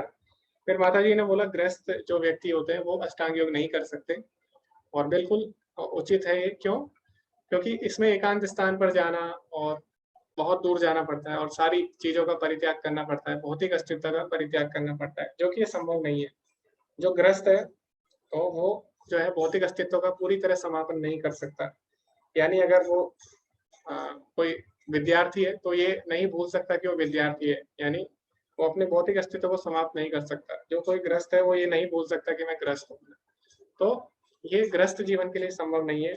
और दूसरा, जो मान लीजिए कोई युवक है, वो चले भी जाता है किसी एकांत स्थान में, जंगल में चले जाता है, लेकिन जो घर में माता जी हैं, जो घर का कार्य करती हैं, या फिर जो घर में छोटे बच्चे हैं, उनका क्या होगा फिर? तो वो तो इस विधि को नहीं अपना सकते हैं। तो इसीलिए ये ग्रस्त लोगों के लिए व्यवहारिक नहीं है। तो ये भी माता जी ने बोला। फिर बोला माता जी ने सत्युग की विधि है। तो जैसे हम श्रीमद् भागवतम में हम पढ़ते हैं कि अलग अलग युग के लिए अलग अलग विधियां थी। तो उसमें आता है कृतो यध्याय तो विष्णु, यानी जो सतयुग था उसमें हम विष्णु का ध्यान करते थे, यानी ध्यान योग करते थे। तो जो ध्यान योग थी वो सतयुग की विधि थी। और त्रेतम यजते में गई, त्रेता युग में हम यज्ञ करते थे। द्वापरे परिचारयम, द्वापर युग में हम बड़े बड़े अर्च विग्रह मंदिर बना के अर्च विग्रह सेवा करते थे। कलो तद हरि कीर्तनम, लेकिन कलयुग में हमें ये सब करने की आवश्यकता नहीं है। कलयुग में हमें क्या करना है, कलो तद हरि कीर्तनम, कलयुग में केवल हमें भगवान के नाम का कीर्तन करना है, जो कि हम कर रहे हैं चैतन्य महाप्रभु की जो आंदोलन है उसमें जुड़कर। तो ये माता जी ने बताया। दूसरा माता जी ने बताया कि जो हमारी जो भक्ति है उसमें हमें जो अष्टांग योग है उसके सारे लाभ प्राप्त हो जाते हैं। तो इसीलिए जो अष्टांग योग है उसमें इंद्रियों को नियंत्रित करने पर बल दिया जाता है। उसमें क्या करना पड़ता है, आर्टिफिशियली कृत्रिम तरीके से हमें इंद्रियों को वश में करना पड़ता है। लेकिन भक्ति में ये स्वाभाविक तरीके से हो जाता है। जब हम भगवान की सेवा करते हैं तो हमें आर्टिफिशियली इंद्रियों को वश में नहीं करना पड़ता, कृत्रिम तरीके से वो अपने आप ही वश में हो जाती है। तो इस तरह माता जी ने ये पॉइंट्स दिए। आगे हम दूसरे ग्रुप से जानेंगे उनके क्या क्या पॉइंट्स हैं। हरे कृष्णा सनत प्रभु जी। हरे कृष्णा जी हरे कृष्णा प्रभु जी। ये हम लोग के ग्रुप में ग्रुप 1 और पल्लवी माता जी, आरती माता जी, पुष्कर प्रभु जी, नीलम माता जी और ममता माता जी, और हम लोगों ने जो डिस्कशन किया है जिसमें से कुछ पॉइंट जो हैं माता जी ने अपने प्रदर्शित किए हैं, और हम लोग के अनुसार जो है जो बातचीत हुई है तो उसमें मेरा ये कहना है हम लोगों का कि अष्टांग में 8 नियम होते हैं, यम नियम, आसन, प्राणायाम, प्रत्याहार, धारणा, ध्यान और समाधि। तो बहुत सारे आजकल जो समय है उसमें जो कलयुग का जो समय है उसमें आयु कम होती है, और ये जो समय था अर्जुन के समय का वो 5000 पहले की बात है। तो उस समय आयु ज्यादा होती थी, और जब आयु कम है तो बहुत लोग इसको अवॉइड करते हैं, और इतनी ये कठिन ये साधना है कि इसमें यम नियम को ही लोग ध्यान मतलब कि इसको नहीं कर पाते हैं, यम नियम का पालन नहीं कर पाते हैं। और जब यम नियम का पालन नहीं कर पाते हैं तो वो ध्यान और समाधि तक कैसे पहुंचेंगे। दूसरी बात है कि इसमें एकांत अवस्था चाहिए, एकाकी अवस्था चाहिए। एकाकी अवस्था के लिए जो है ये भी अभी कलयुग का समय वैसा नहीं है, और इसके लिए पहले के समय में क्या था कि जंगल जाना पड़ता था। और नेक्स्ट बात यह है कि अष्टांग योग में मन को और इंद्रिय को, ये दोनों को कंट्रोल करना पड़ता है, जो कि अभी भी संभव नहीं है। लोग इंद्रियों को कंट्रोल नहीं कर पाते हैं। और अर्जुन ने जो पूछा कहा था कृष्ण जी से, तो ये अपने लिए नहीं बल्कि हम लोग के लिए कहा था, जो कलयुग का जो समय है उसके लिए कहा था। हरे कृष्णा। ओके जी, धन्यवाद प्रभु जी। तो प्रभु जी ने भी कुछ मुख्य बिंदु हमें बताए हैं, उनकी हम चर्चा करेंगे। प्रभु जी ने बोला आयु कम होती है, जी प्रभु जी, उसकी हम चर्चा कर चुके हैं विस्तार से। और दूसरा प्रभु जी ने बोला इसमें बहुत ही कठिनाई है, जो यम नियम है उसका हम पालन नहीं कर पाएंगे तो आगे की जो अवस्था है वहां तक नहीं पहुंच सकते। तो आपने देखा होगा आजकल जो भी योगा करते हैं, जो भी लोग योग करते हैं, तो क्या कर रहे हैं, केवल वो अपने शरीर के लिए योगा करते हैं, ठीक है। तो उसके लिए क्या करते हैं, जो योग की परम सिद्धि है वो क्या है, भगवान को प्राप्त करना परमात्मा रूप में। लेकिन वो क्या करते हैं, केवल अपने शरीर के लिए योगा करते हैं। कोई सुंदर दिखने के लिए योगा करता है, कोई जवान रहने के लिए योगा करता है, और अनेक भौतिक कष्टों से कोई छुटकारा पाने के लिए योगा करता है। लेकिन उनका कहीं भी उद्देश्य भगवान की प्राप्ति नहीं होता। तो इसके लिए क्या करते हो, इसके लिए उनसे यम नियमों का पालन भी नहीं हो पाता। तो यहाँ पे बताया गया है ब्रह्मचर्य का पालन होना चाहिए, यम और नियमों का पालन होना चाहिए। तो जब वही नहीं होगा तो योग की जो परिपक्व अवस्था है यानी समाधि, वहां तक कोई नहीं पहुंच पाएगा। और यही आजकल हो भी रहा है, लोग केवल आसन तक ही योग को सीमित रखते हैं, उससे आगे लोग नहीं बढ़ पाते। तो ये भी प्रभु जी ने बिल्कुल सही उदाहरण दिया व्यवहारिक। उसके बाद एकांत स्थान पे हर कोई नहीं जा सकता, प्रभु जी ने बोला। और इंद्रिय निग्रह बहुत ही कठिन है आजकल के समय में, जब इतने सारी भ्रमिक चीजें हमारे सामने हैं, उस समय इंद्रियों को नियमित कर पाना बहुत ही कठिन है। तो इस प्रकार प्रभु जी ने भी कुछ मुख्य मुख्य बिंदुओं पे चर्चा की। तो आगे हम देखते हैं प्रभुपाद जी इसके विषय में क्या बोलते हैं। ओके, श्री हरिप्रिया माता जी बोलिए कि जो आधुनिक युग है इसमें जो वातावरण है, एनवायरमेंट है, और जो वन संरक्षण है, फॉरेस्ट कंजर्वेशन, और जो वन्य जीव है, वाइल्ड लाइफ, गवर्नमेंट लॉज होते हैं जहां पर आपको, हाँ जी, जो ये हिरन होता है इसकी जो खाल होती है और इस हमें नहीं मिल सकती इसके कारण। जी माता जी, और अपनी इच्छा से ऐसा नहीं कर सकते। जी जी, तो इसमें लिखा गया था हिरण की खाल भी चाहिए होती है। तो अगर आप हिरण की खाल लेने जाएंगे तो क्या होगा, सरकार हमारी खाल ले लेगी फिर, है ना। तो बहुत सारे अभी कठिन नियम बन गए हैं। तो इसके लिए क्या है, तो पहले जो हिरन की खाल लेते थे वो ऐसा नहीं है कि हिरन को मार के उसकी खाल ली जाती थी। जो पहले हिरन पहले ही मर चुका था उसकी खाल ली जाती थी। लेकिन आजकल आप ऐसा भी नहीं कर सकते, जो वन की संपदा है आप उसको नहीं ले सकते। तो ये भी एक कारण माता जी ने दिया, बहुत ही अच्छा कारण। तो अभी ऐसा नहीं है, अगर मृत हिरण भी है तब भी आप उसकी खाल नहीं ले सकते, क्योंकि वो सरकार की संपत्ति है। जी, तो ये भी एक अच्छा कारण है।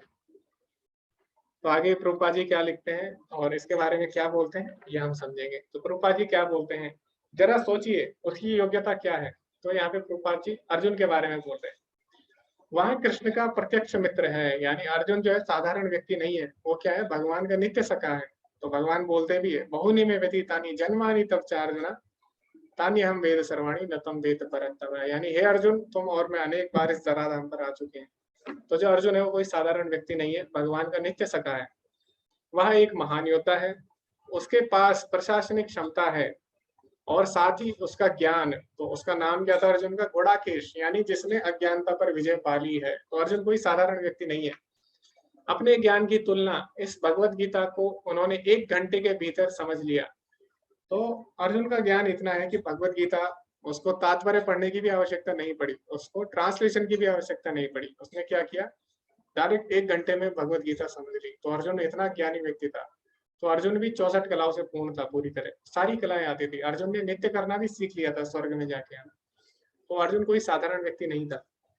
यह भगवत गीता जो वर्तमान समय में एक जीवन में नहीं समझी जा सकती, उसने केवल 1 घंटे में समझ ली। तो वह कितना बुद्धिमान था, और वह शाही परिवार से ताल्लुक रखता था। और ऊपर से अगर हम उसके परिवार की बात करें तो उसका जो पारिवारिक स्थिति थी वो भी कैसी थी, बहुत ही उत्तम थी। वो शाही परिवार, राज परिवार से था। सारी सुविधाएं उसके पास थी अर्जुन के पास, तो सारे गुण थे उसके पास। वह स्वीकार कर रहा है कि यह मेरे लिए संभव नहीं है, लेकिन फिर भी वो बोल रहा है कि जो अष्टांग योग है उसके लिए संभव नहीं है। तो उस जमाने में ना फेसबुक था, ना टीवी था, ना व्हाट्सएप था, फिर भी अर्जुन क्या बोल रहा है, उसका मन वश में नहीं है। क्या आपको लगता है कि ऐसी अनुकूल परिस्थितियों में 5000 साल पहले अर्जुन के लिए यह कर पाना असंभव था? अर्जुन के लिए बिल्कुल भी असंभव नहीं था, क्योंकि अर्जुन के अंदर इतने महान महान गुण हैं। क्या यह आपके बस का है? तो जब अर्जुन 5000 साल पहले मना कर रहा है, तो फिर हम कौन होते हैं इसको स्वीकार करने वाले? जब इतना ज्ञानी व्यक्ति और इतना उत्तम व्यक्ति इस पद्धति को अस्वीकार करता है, तो फिर हम अर्जुन के सामने कहीं भी नहीं है। हम अर्जुन की श्रेणी से 1000 गुना कम है, और जो अर्जुन के लिए असंभव था, क्या वह तुम्हारे लिए संभव है? तो इस प्रकार प्रभुपाद जी हमें बोल रहे हैं कि जब अर्जुन ने मना कर दिया तो तुम उसके सामने कुछ भी नहीं हो। तो अर्जुन भगवान का नित्य सखा है, नित्य भक्त है, और अर्जुन महान योद्धा है और सारे गुण है उसमें। जब उसने इस योग पद्धति को अस्वीकार कर दिया, तो फिर हम इस योग पद्धति को कैसे स्वीकार कर सकते हैं? तो हमें क्या करना है, अर्जुन के पद चिन्हों पे हमें चलना है। तो आगे प्रभुपाद जी लिखते हैं कि हमें सभी को प्रयास करना चाहिए भक्ति से जोड़ने का। जैसे यहाँ पे चर्चा हुई है, भगवान बोलते हैं यो माम पश्यति सर्वत्र सर्वम च मयि पश्यति, यानी जो भगवान का भक्त होता है सभी को वो भगवान से जोड़कर देखता है। तो वो क्या चाहता है, सभी भगवान की भक्ति करे। तो इसके लिए वो कभी कभी क्या करता है, कभी कभी हो सकता है कि दूसरे व्यक्ति हो, उन्हें लगे कि वो हमें परेशान कर रहे हैं। जैसे अभी आप किसी को पास जाओगे, आप उससे बोलोगे भगवत गीता पढ़िए, तो वो व्यक्ति सोचेगा ये मुझे परेशान कर रहा है, बार बार बोल रहा है भगवत गीता पढ़ने। तो यहाँ पे उसी को लेके प्रभुपाद जी क्या बोलते हैं, इसलिए हमें उन्हें परेशान करना होगा, यानी फिर भी हमें उन्हें परेशान करना है, यही हमारा कर्तव्य है। हमें इन ईर्ष्यालु व्यक्तियों को परेशान करना होगा, हरे कृष्णा ऐसा बोलकर उन्हें परेशान करना हमारा कर्तव्य है, और यही सबसे बड़ी सेवा है। और ये एक तरह से सेवा भी है। कैसे? जैसे आदमी सो रहा हो और कोई उसे मारने आ रहा है, और दूसरा जो मित्र है वो क्या बोले, ए मिस्टर जागो जागो, ऐसा बोले, ठीक है। अगर मान लीजिए कोई व्यक्ति सो रहा है, उसको मारने कोई आता है, तो आपको उसे उठाना होगा। जैसे मान लीजिए कभी कभी आग लग जाती है घर में, तो क्या करते हैं जो परिवार वाले हैं, उठाते हैं सबको, उठो उठो यहाँ से भागो, आग लगी है ना, ऐसा बोलते हैं। तो अगर व्यक्ति ये सोचेगा ये मुझे परेशान कर रहे हैं, तो ठीक है, परेशान भी कर रहे हैं, लेकिन उसके कल्याण के लिए। इसी प्रकार यहाँ पे प्रभुपाद जी बोलते हैं हमें भगवान नाम का प्रचार करना चाहिए, भले ही किसी को हो सकता है ये सही ना लगे। हमें क्या करना चाहिए, फिर भी हमें अपने लक्ष्य की तरफ रहना होगा, हमें भगवान के नाम का प्रचार करते रहना चाहिए। तो वह कह सकता है कि तुम्हें मुझे क्यों परेशान कर रहे हो, लेकिन यही सबसे बड़ी सेवा है, वह बच जाएगा। माया उसे मारने के लिए आ रही है, उसे नरक के अंधेरे क्षेत्र में भेजने के लिए, और तुम उसे बचा रहे हो। हरे कृष्ण का जप करो और बच जाओ। तो हमें क्या करना चाहिए, हमें प्रचार प्रसार करते रहना चाहिए भक्ति का, जो भगवान की शिक्षाएं हैं। तो ये वास्तव में सभी जीवों के कल्याण के लिए ही है। तो भले ही किसी को बुरा लगे या सही लगे, लेकिन दवाई सबको खानी पड़ती है। दवाई भले ही कड़वी लगे, लेकिन दवाई फिर भी खानी पड़ती है। इसी तरह हो सकता है भगवान की भक्ति में किसी की रुचि ना हो, तो हमें फिर भी प्रयास करना चाहिए कि हम उसे भगवान से जोड़ें। क्यों? क्योंकि यही वास्तव में परम सेवा है। तो इस प्रकार प्रभु जी, जो प्रभुपाद जी हैं, वो हमें क्या कर रहे हैं, जो भक्ति है उसके प्रचार के लिए प्रेरित कर रहे हैं। तो प्रचार करना ही सबसे अच्छी सेवा है। तो कृष्ण भावना भावित व्यक्ति खाली नहीं बैठ सकता, वह सोचता है कि जीवन का इतना अच्छा दर्शन क्यों ना वितरित किया जाए, यही उसका मिशन है। एक योगी अपने स्वयं के उत्थान से संतुष्ट हो सकता है। वे एकांत स्थान पर बैठे हो, योग का अभ्यास कर रहे हैं, स्वयं को दिव्य जीवन में ऊपर उठा रहे हैं, यह उनकी निजी चिंता है। लेकिन एक भक्त केवल अपने आप को ऊपर उठाने से संतुष्ट नहीं होता। हम वैष्णव को अपना सम्मान देते हैं। वांछा कल्पतरुभ्यश्च कृपा सिंधुभ्येव च पतितनाम पावनेभ्यो वैष्णवेभ्यो नमो नमः। तो हम क्या बोलते हैं वैष्णव को, पतितनाम पावनेभ्यो, यानी जो पतित हैं उनको भी पावन करने वाले। तो वैष्णव केवल अपने बारे में नहीं सोचते। तो ये भी एक अच्छा पॉइंट है। जैसे हम अभी तुलना कर रहे थे कि अर्जुन ने क्यों मना कर दिया, तो वो जो अष्टांग योग है उसमें केवल व्यक्ति अपने बारे में सोचता है ना, अपनी मुक्ति के बारे में। लेकिन जो भक्ति है उसमें व्यक्ति सभी के कल्याण के बारे में सोचता है, सभी जीवों का कल्याण चाहता है।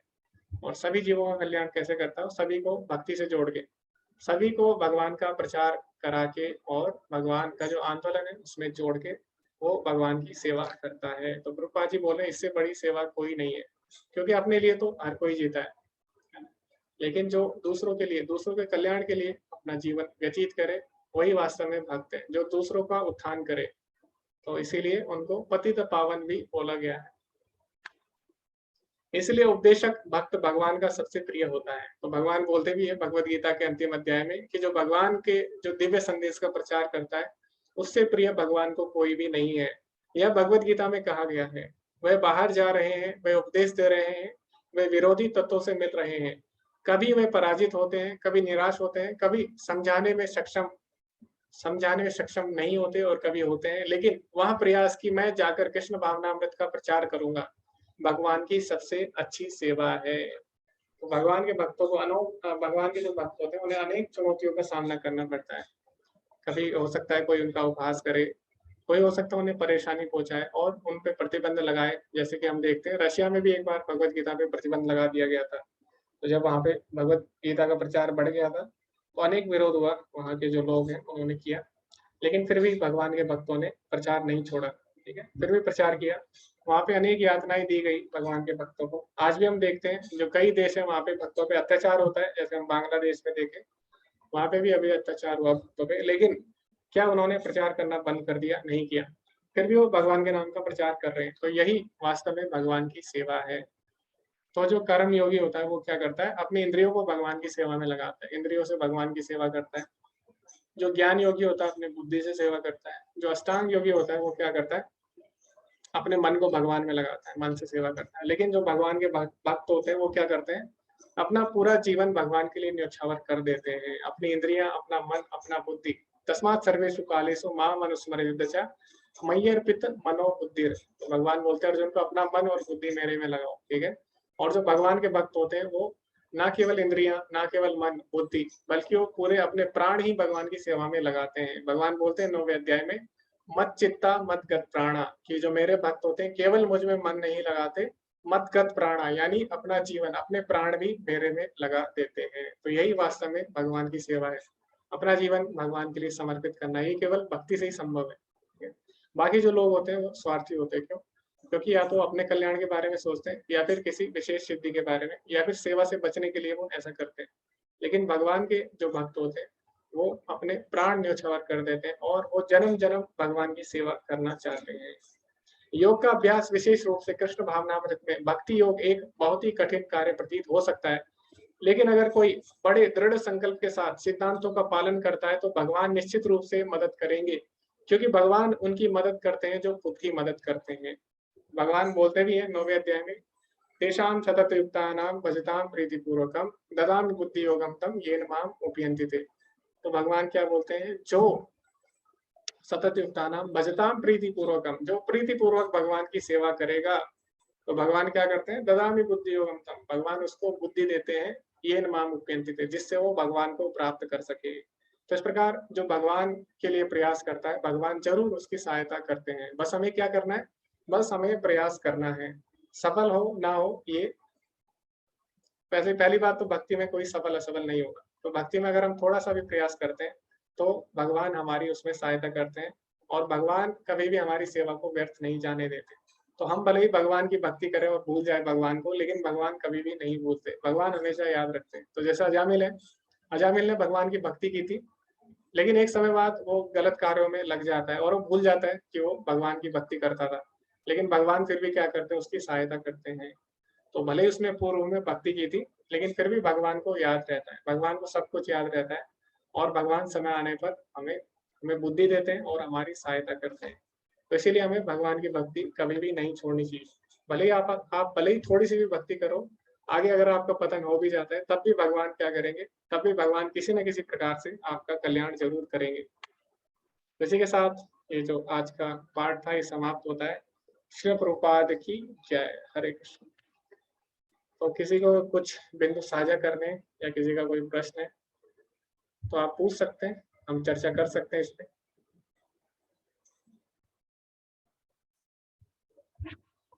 कि शायद किसी का प्रश्न नहीं है। ओके, वर्षा माता जी कुछ बोलना चाहते हैं शायद। हरे कृष्णा वर्षा माता जी। हरे कृष्ण प्रभु जी, दंडवत प्रणाम। जी माता जी, दंडवत प्रणाम। सेशन बहुत ही अच्छा रहा, और ये पाठ जो है ये मुझे थोड़ा प्रिय भी है, क्योंकि यहाँ पे भगवान ने मन को वश करने में या नियंत्रित करने की विधि बताई है। प्रभु जी अध्याय 10 में श्लोका नंबर 22 में भगवान कहते हैं कि इंद्रियों में मैं मन हूँ, और फिर श्लोका नंबर अध्याय 15 के श्लोका नंबर 7 में भगवान कहते हैं कि बद्ध जीव जो है इन 6 इंद्रियों से घोर संघर्ष कर रहे हैं, जिनमें मन भी सम्मिलित है। और प्रभु जी पहले भगवान ने मन को इंद्रियों से अलग करके बताया, फिर मन को भगवान ने नियंत्रित करने की विधि बताई। तो इन सब चीजों को प्रभु जी हम कैसे जोड़ सकते हैं? जी माता जी, तो वास्तव में जब भगवान बोले मैं सभी इंद्रियों में मन हूँ, तो वहां पे हमें उसका बिल्कुल लिटरल मीनिंग नहीं लेना। भगवान क्या कर रहे हैं, अपनी विभूतियों की तुलना कर रहे हैं वहां पे। जैसे भगवान बोले मैं सभी जानवरों में शेर हूँ, तो इसका मतलब ये नहीं है कि शेर भगवान है ना। तो जब भगवान बोल रहे हैं कि मैं सभी इंद्रियों में मन हूँ, तो इसका मतलब ये है कि भगवान सभी के कंट्रोलर है, सभी के स्वामी है। तो भगवान उसकी तुलना कर रहे हैं यहाँ पे, ठीक है। हमें इसको बिल्कुल जो का त्यों अर्थ नहीं लेना है इसका। तो भगवान अपनी विभूति बता रहे हैं, इसीलिए उस अध्याय का नाम क्या था, विभूति योग। उसमें भगवान अपनी विभूतियों की तुलना कर रहे हैं, तो हमें उसको लिटरल मीनिंग नहीं लेना उसके, ठीक है। ठीक है माता जी, हरे कृष्ण। उसमें जैसे भगवान ने बोला मैं सभी मछलियों में शार्क हूँ, तो इसका मतलब ये नहीं है कि हम शार्क के आगे जाएं और हम क्या करें, शार्क को नमस्कार करें। अगर हम ऐसा करेंगे तो शार्क क्या करेगी, तो हम पे हमला करेगी और हम अपने जो प्राण है वो गंवा सकते हैं। तो वहां पे हमें लिटरल मीनिंग नहीं लेना उसका, ज्यों का त्यों मीनिंग नहीं लेना। वहां पे भगवान अपनी विभूति की तुलना कर रहे हैं। भगवान लास्ट में बोलते भी है कि यदि विभूति मत सत्यम श्रीमत ऊर्जितम एवं तत्त एव आगच्छतम मम तेजो अंश संभवा। तो भगवान बोलते जो मैंने विभूति तुम्हें बताई वो केवल मेरे ऐश्वर्य का एक अंश मात्र है, यानी वो वास्तव में भगवान की विभूतियों का भी एक अंश मात्र है। तो इस प्रकार हम इस अध्याय को समझ सकते हैं, हमें इसका लिटरल मीनिंग नहीं लेना। ठीक है माता जी। जी प्रभु जी, धन्यवाद। हरे कृष्ण। हरे कृष्ण। ओके, आगे नीलम माता जी कुछ बोलना चाहते हैं। हरे कृष्णा माता जी। हरे हरे कृष्णा प्रभु जी। एक तो आज का बहुत ही अच्छा चैप्टर था, और समझाया भी आपने बहुत अच्छे से, और बहुत अच्छे से समझ में आया। थैंक यू, धन्यवाद। और एक बात ये मुझे कहनी है प्रभु जी कि जैसे योग कब से हम बचपन से ये शब्द सुनते आते हैं, योगा योगा, और आजकल तो बहुत ही घर घर में योगा होता है, लेकिन ये तो कोई नहीं बताता कि यम इतने सारे यम होते हैं, नियमों का पालन करना होता है, अहिंसा, सत्य, अस्तेय, असंग, इतने सारे यम और नियम। उनका ही पालन कोई तो बताता नहीं है ये सब चीजें कि भाई अष्टांग योग में ये भी सब होता है। उसके बाद जाके आसन, फिर प्राणायाम, फिर प्रत्याहार, मतलब केवल बस एक आसन बता दिए और उसी के ऊपर ही वही बस उसको करते हैं। तो अष्टांग योग मतलब हम पहले तो यही सोचते थे ध्यान योग की यही है, लेकिन अष्टांग योग में कितना मुश्किल है। यम का ही पालन करना, फिर नियम, फिर उसके बाद एक आसन, फिर प्राणायाम, फिर प्रत्याहार, इंद्रियों का निग्रह, और फिर धारणा, ध्यान, समाधि। वास्तव में बहुत मुश्किल है ये तो कोई नहीं बताता, केवल एक आसन बता देते हैं और उसी को ही बता देते हैं कि ये योग है। जी प्रभु जी। तो ऐसा इसलिए है क्योंकि मान लीजिए कोई इंस्टीट्यूट है, वो योगा करा दे, पहली बात वो अगर आपको बताएगा कि हमारा जो उद्देश्य है वो भगवान की प्राप्ति है, तो कोई भी योग करने नहीं जाएगा। जी। दूसरा, अगर उसने बोल दिया आपको कि आपको इतने नियमों का पालन करना होगा इसमें, तो फिर तो बिल्कुल भी नहीं जाएगा। तो इसीलिए लोग क्या करते हैं, उनका बिजनेस चलता रहे, व्यापार चलता रहे, तो वो उतना ही समझाते हैं जितना लोगों को चाहिए, क्योंकि अगर सच बता देंगे तो उससे क्या होगा, उनको नुकसान हो सकता है। जी जी। इसीलिए लोग बताते नहीं है माता जी। तो लोग क्या करते हैं, बिजनेस करते हैं, इसीलिए लोग पूरी सच्चाई नहीं बताते योग के बारे में। योग का उद्देश्य क्या है, योग के नियम क्या है, वो नहीं बताते। और लोगों को भी ये सब नहीं चाहिए, लोगों को बस इतना ही चाहिए कि उनका शरीर सही रहे और उनके चेहरे पे चमक रहे और वो हमेशा जवान रहे, तो बस उनको भी यही चाहिए, तो इसीलिए वो उनको उतना ही बताते हैं। जी जी जी। माता, हरे कृष्ण। हरे कृष्ण। बहुत ही अच्छा माता जी ने उदाहरण दिया यहाँ पे। ओके, हरे कृष्णा। पूनम माता जी।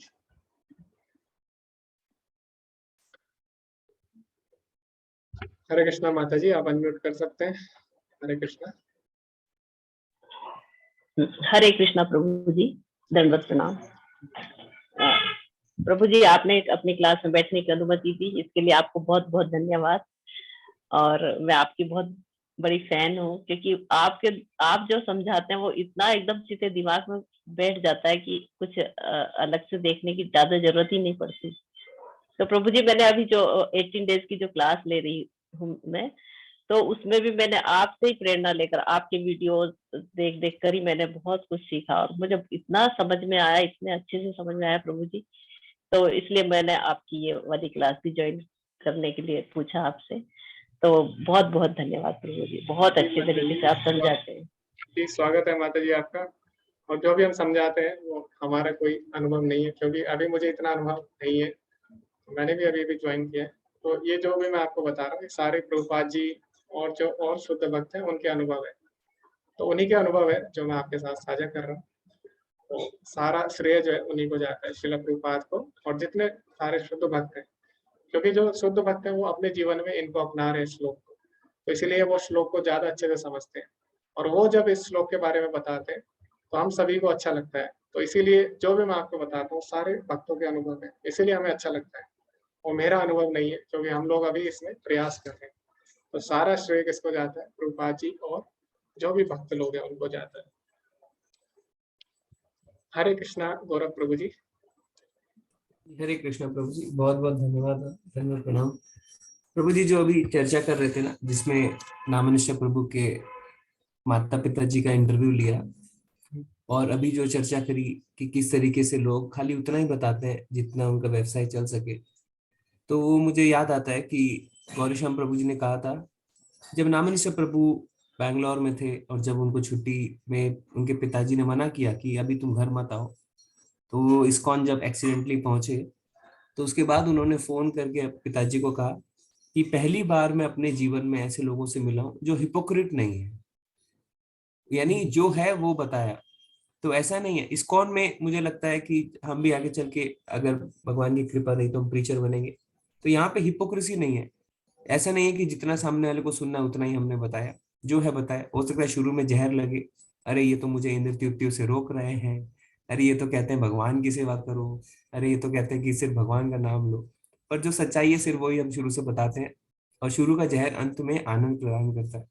तो इसीलिए शायद इस्कॉन का सक्सेस भी इसी पे निर्भर करता है कि शुरू से अंत तक हम चेंज नहीं करते हैं, या हम ऐसा कोई सरप्राइज नहीं देते, जैसा है शुरू से वैसा ही रखते हैं। जी प्रभु जी धन्यवाद, बहुत ही अच्छा पॉइंट रखा। तो इसीलिए प्रभुपाद जी ने जो भगवत गीता लिखी है उसका नाम क्या है, भगवत गीता यथारूप। तो प्रभुपाद जी ने क्या किया, जो हमारे अभी लोग भगवत गीता लिख रहे हैं लोगों को खुश करने के लिए कि लोग ज्यादा से ज्यादा इसमें कहानी पढ़े और लोग खुश हों, भले ही उनको कुछ सीखने को ना मिले, तो बाकी जो भगवत गीता आप उनको पढ़ोगे आपको बहुत अच्छा लगेगा, लेकिन आप अपने जीवन में उसको उपयोग नहीं कर पाओगे। तो प्रभुपाद जी ने क्या किया, जो आचार्यों की भगवत गीता है, उनकी टीकाएं हैं, वो प्रभुपाद जी ने लिखी। तो इससे क्या हुआ, काफी लोगों को बुरा भी लगा। क्यों? क्योंकि उसमें मायावाद खंडन है और उसमें जो भोग वृत्ति है उसको बिल्कुल खंडन किया गया है।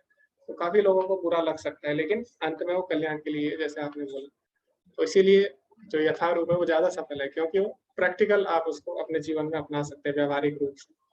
और यही जो आपने बात बोली है अभी, जो इस्कॉन में बोला जाता है कि एकदम बोल देते हैं वो बिना किसी मतलब सच्चाई बोलने में पीछे नहीं हटते।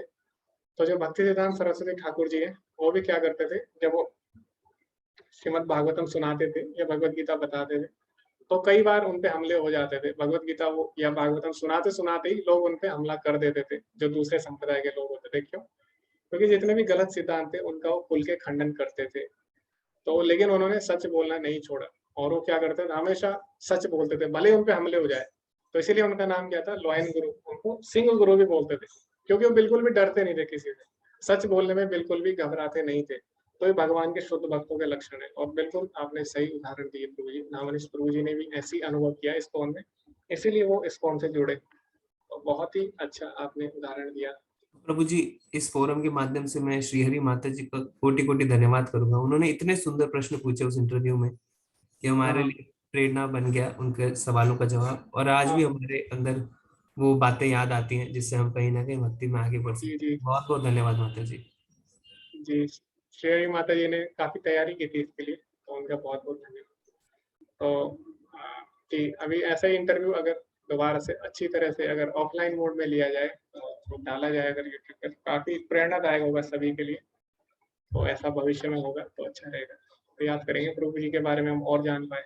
तो भक्तों के बारे में जितना जानते हैं तो हमें प्रेरणा मिलती है उनसे आगे बढ़ने के लिए जीवन में। सही बोला प्रभु जी आपने, बहुत ही। ओके, हरे कृष्णा सनत प्रभु जी। हरे कृष्णा प्रभु जी, जी प्रभु जी। आपका ये सेशन काफी अच्छा रहा, इसके लिए आपको दंडवत प्रणाम प्रभु जी। धन्यवाद प्रभु जी। ये कुछ बात मैं शेयर करना चाहता हूँ। ये शेयर कि मैं देखता हूँ कि बहुत सारे लोग योगा करते हैं, लेकिन वे तालाब के किनारे या फील्ड में करते हैं, लेकिन ऐसे ही करते रहते हैं, उनका कोई आसन ही नहीं होता है। मतलब कि जब भी आसन करना चाहिए, योगा जब भी होता है तो वो आसन पर बैठ के ही करना चाहिए, किसी भी तरह का आसन, लेकिन उसका उपयोग ही नहीं करते हैं। यम नियम की बात तो दूर है, और आसन ही नहीं करते हैं। दूसरी बात है कि ये लोग 7 बजे 8 बजे उठते हैं और योगा शुरू करते हैं, उससे क्या फायदा है प्रभु जी? ये तो ब्रह्म वेला में उठना चाहिए, वो भी नहीं करते हैं। मन शुद्ध होना चाहिए, मन केंद्रित होना चाहिए, ये भी नहीं करते हैं। केवल योगा प्राणायाम शुरू कर देते हैं, अनुलोम विलोम शुरू कर दिया, बस योगा हो गया। ऐसा करने से तो कुछ फायदा ही नहीं प्रभु जी। हरे कृष्ण। जी धन्यवाद प्रभु जी।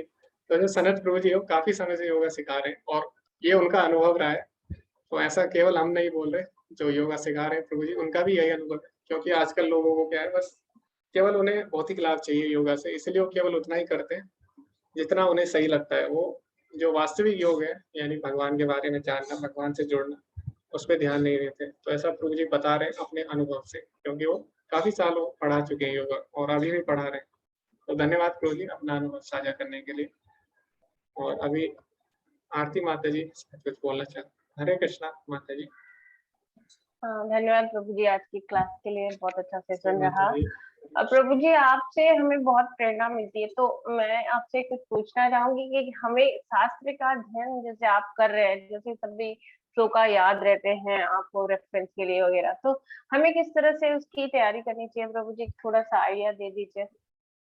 जी माता जी, सबसे पहले तो हमें जो हमारे आचार्य उनको प्रणाम करना है। कोई भी श्लोक हम याद करते हैं उससे पहले, क्योंकि जो हमारे शास्त्रों का ज्ञान है उसे हम अपनी बुद्धि से नहीं सीख सकते। और भगवान ने बताया है कि जो शास्त्रों का ज्ञान है किस प्रकार लेना है, गुरु की शरण में जाके उनकी सेवा करके और उनका आशीर्वाद लेके हमें ये करना है। तद विधि प्रणिपाते परिप्रश्न सेवे। इसलिए जो भी आप सीखें शास्त्र, जब भी हम सीखें तो हम सबसे पहले अपने गुरु, अपने आचार्य को प्रणाम करें। उसके बाद जो भी हम श्लोक करते हैं पढ़ते हैं, पहले हम उसको पढ़ें, उसके बाद उसके वर्ड टू वर्ड मीनिंग जाने, जो कि प्रभुपाद जी ने काफी अच्छे से दिए हैं।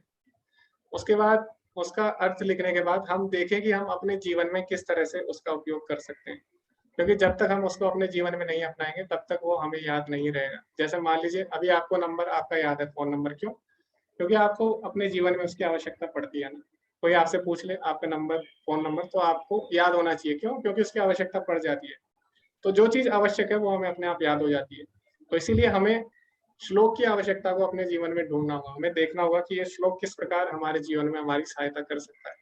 तो जब तक हम उस श्लोक को अपने जीवन में नहीं अपनाएंगे तब तक हम उसको याद नहीं कर सकते। इसलिए आपको ढूंढना होगा, और आपको क्या बनना होगा? लिविंग बुक बनना होगा, आपको लिविंग भगवत गीता बनना होगा, यानी जो सारे श्लोक है उनको अपने जीवन में उतारना होगा। तो मैं तो उतार नहीं पा रहा हूँ, लेकिन मैं फिर भी प्रयास कर रहा हूँ।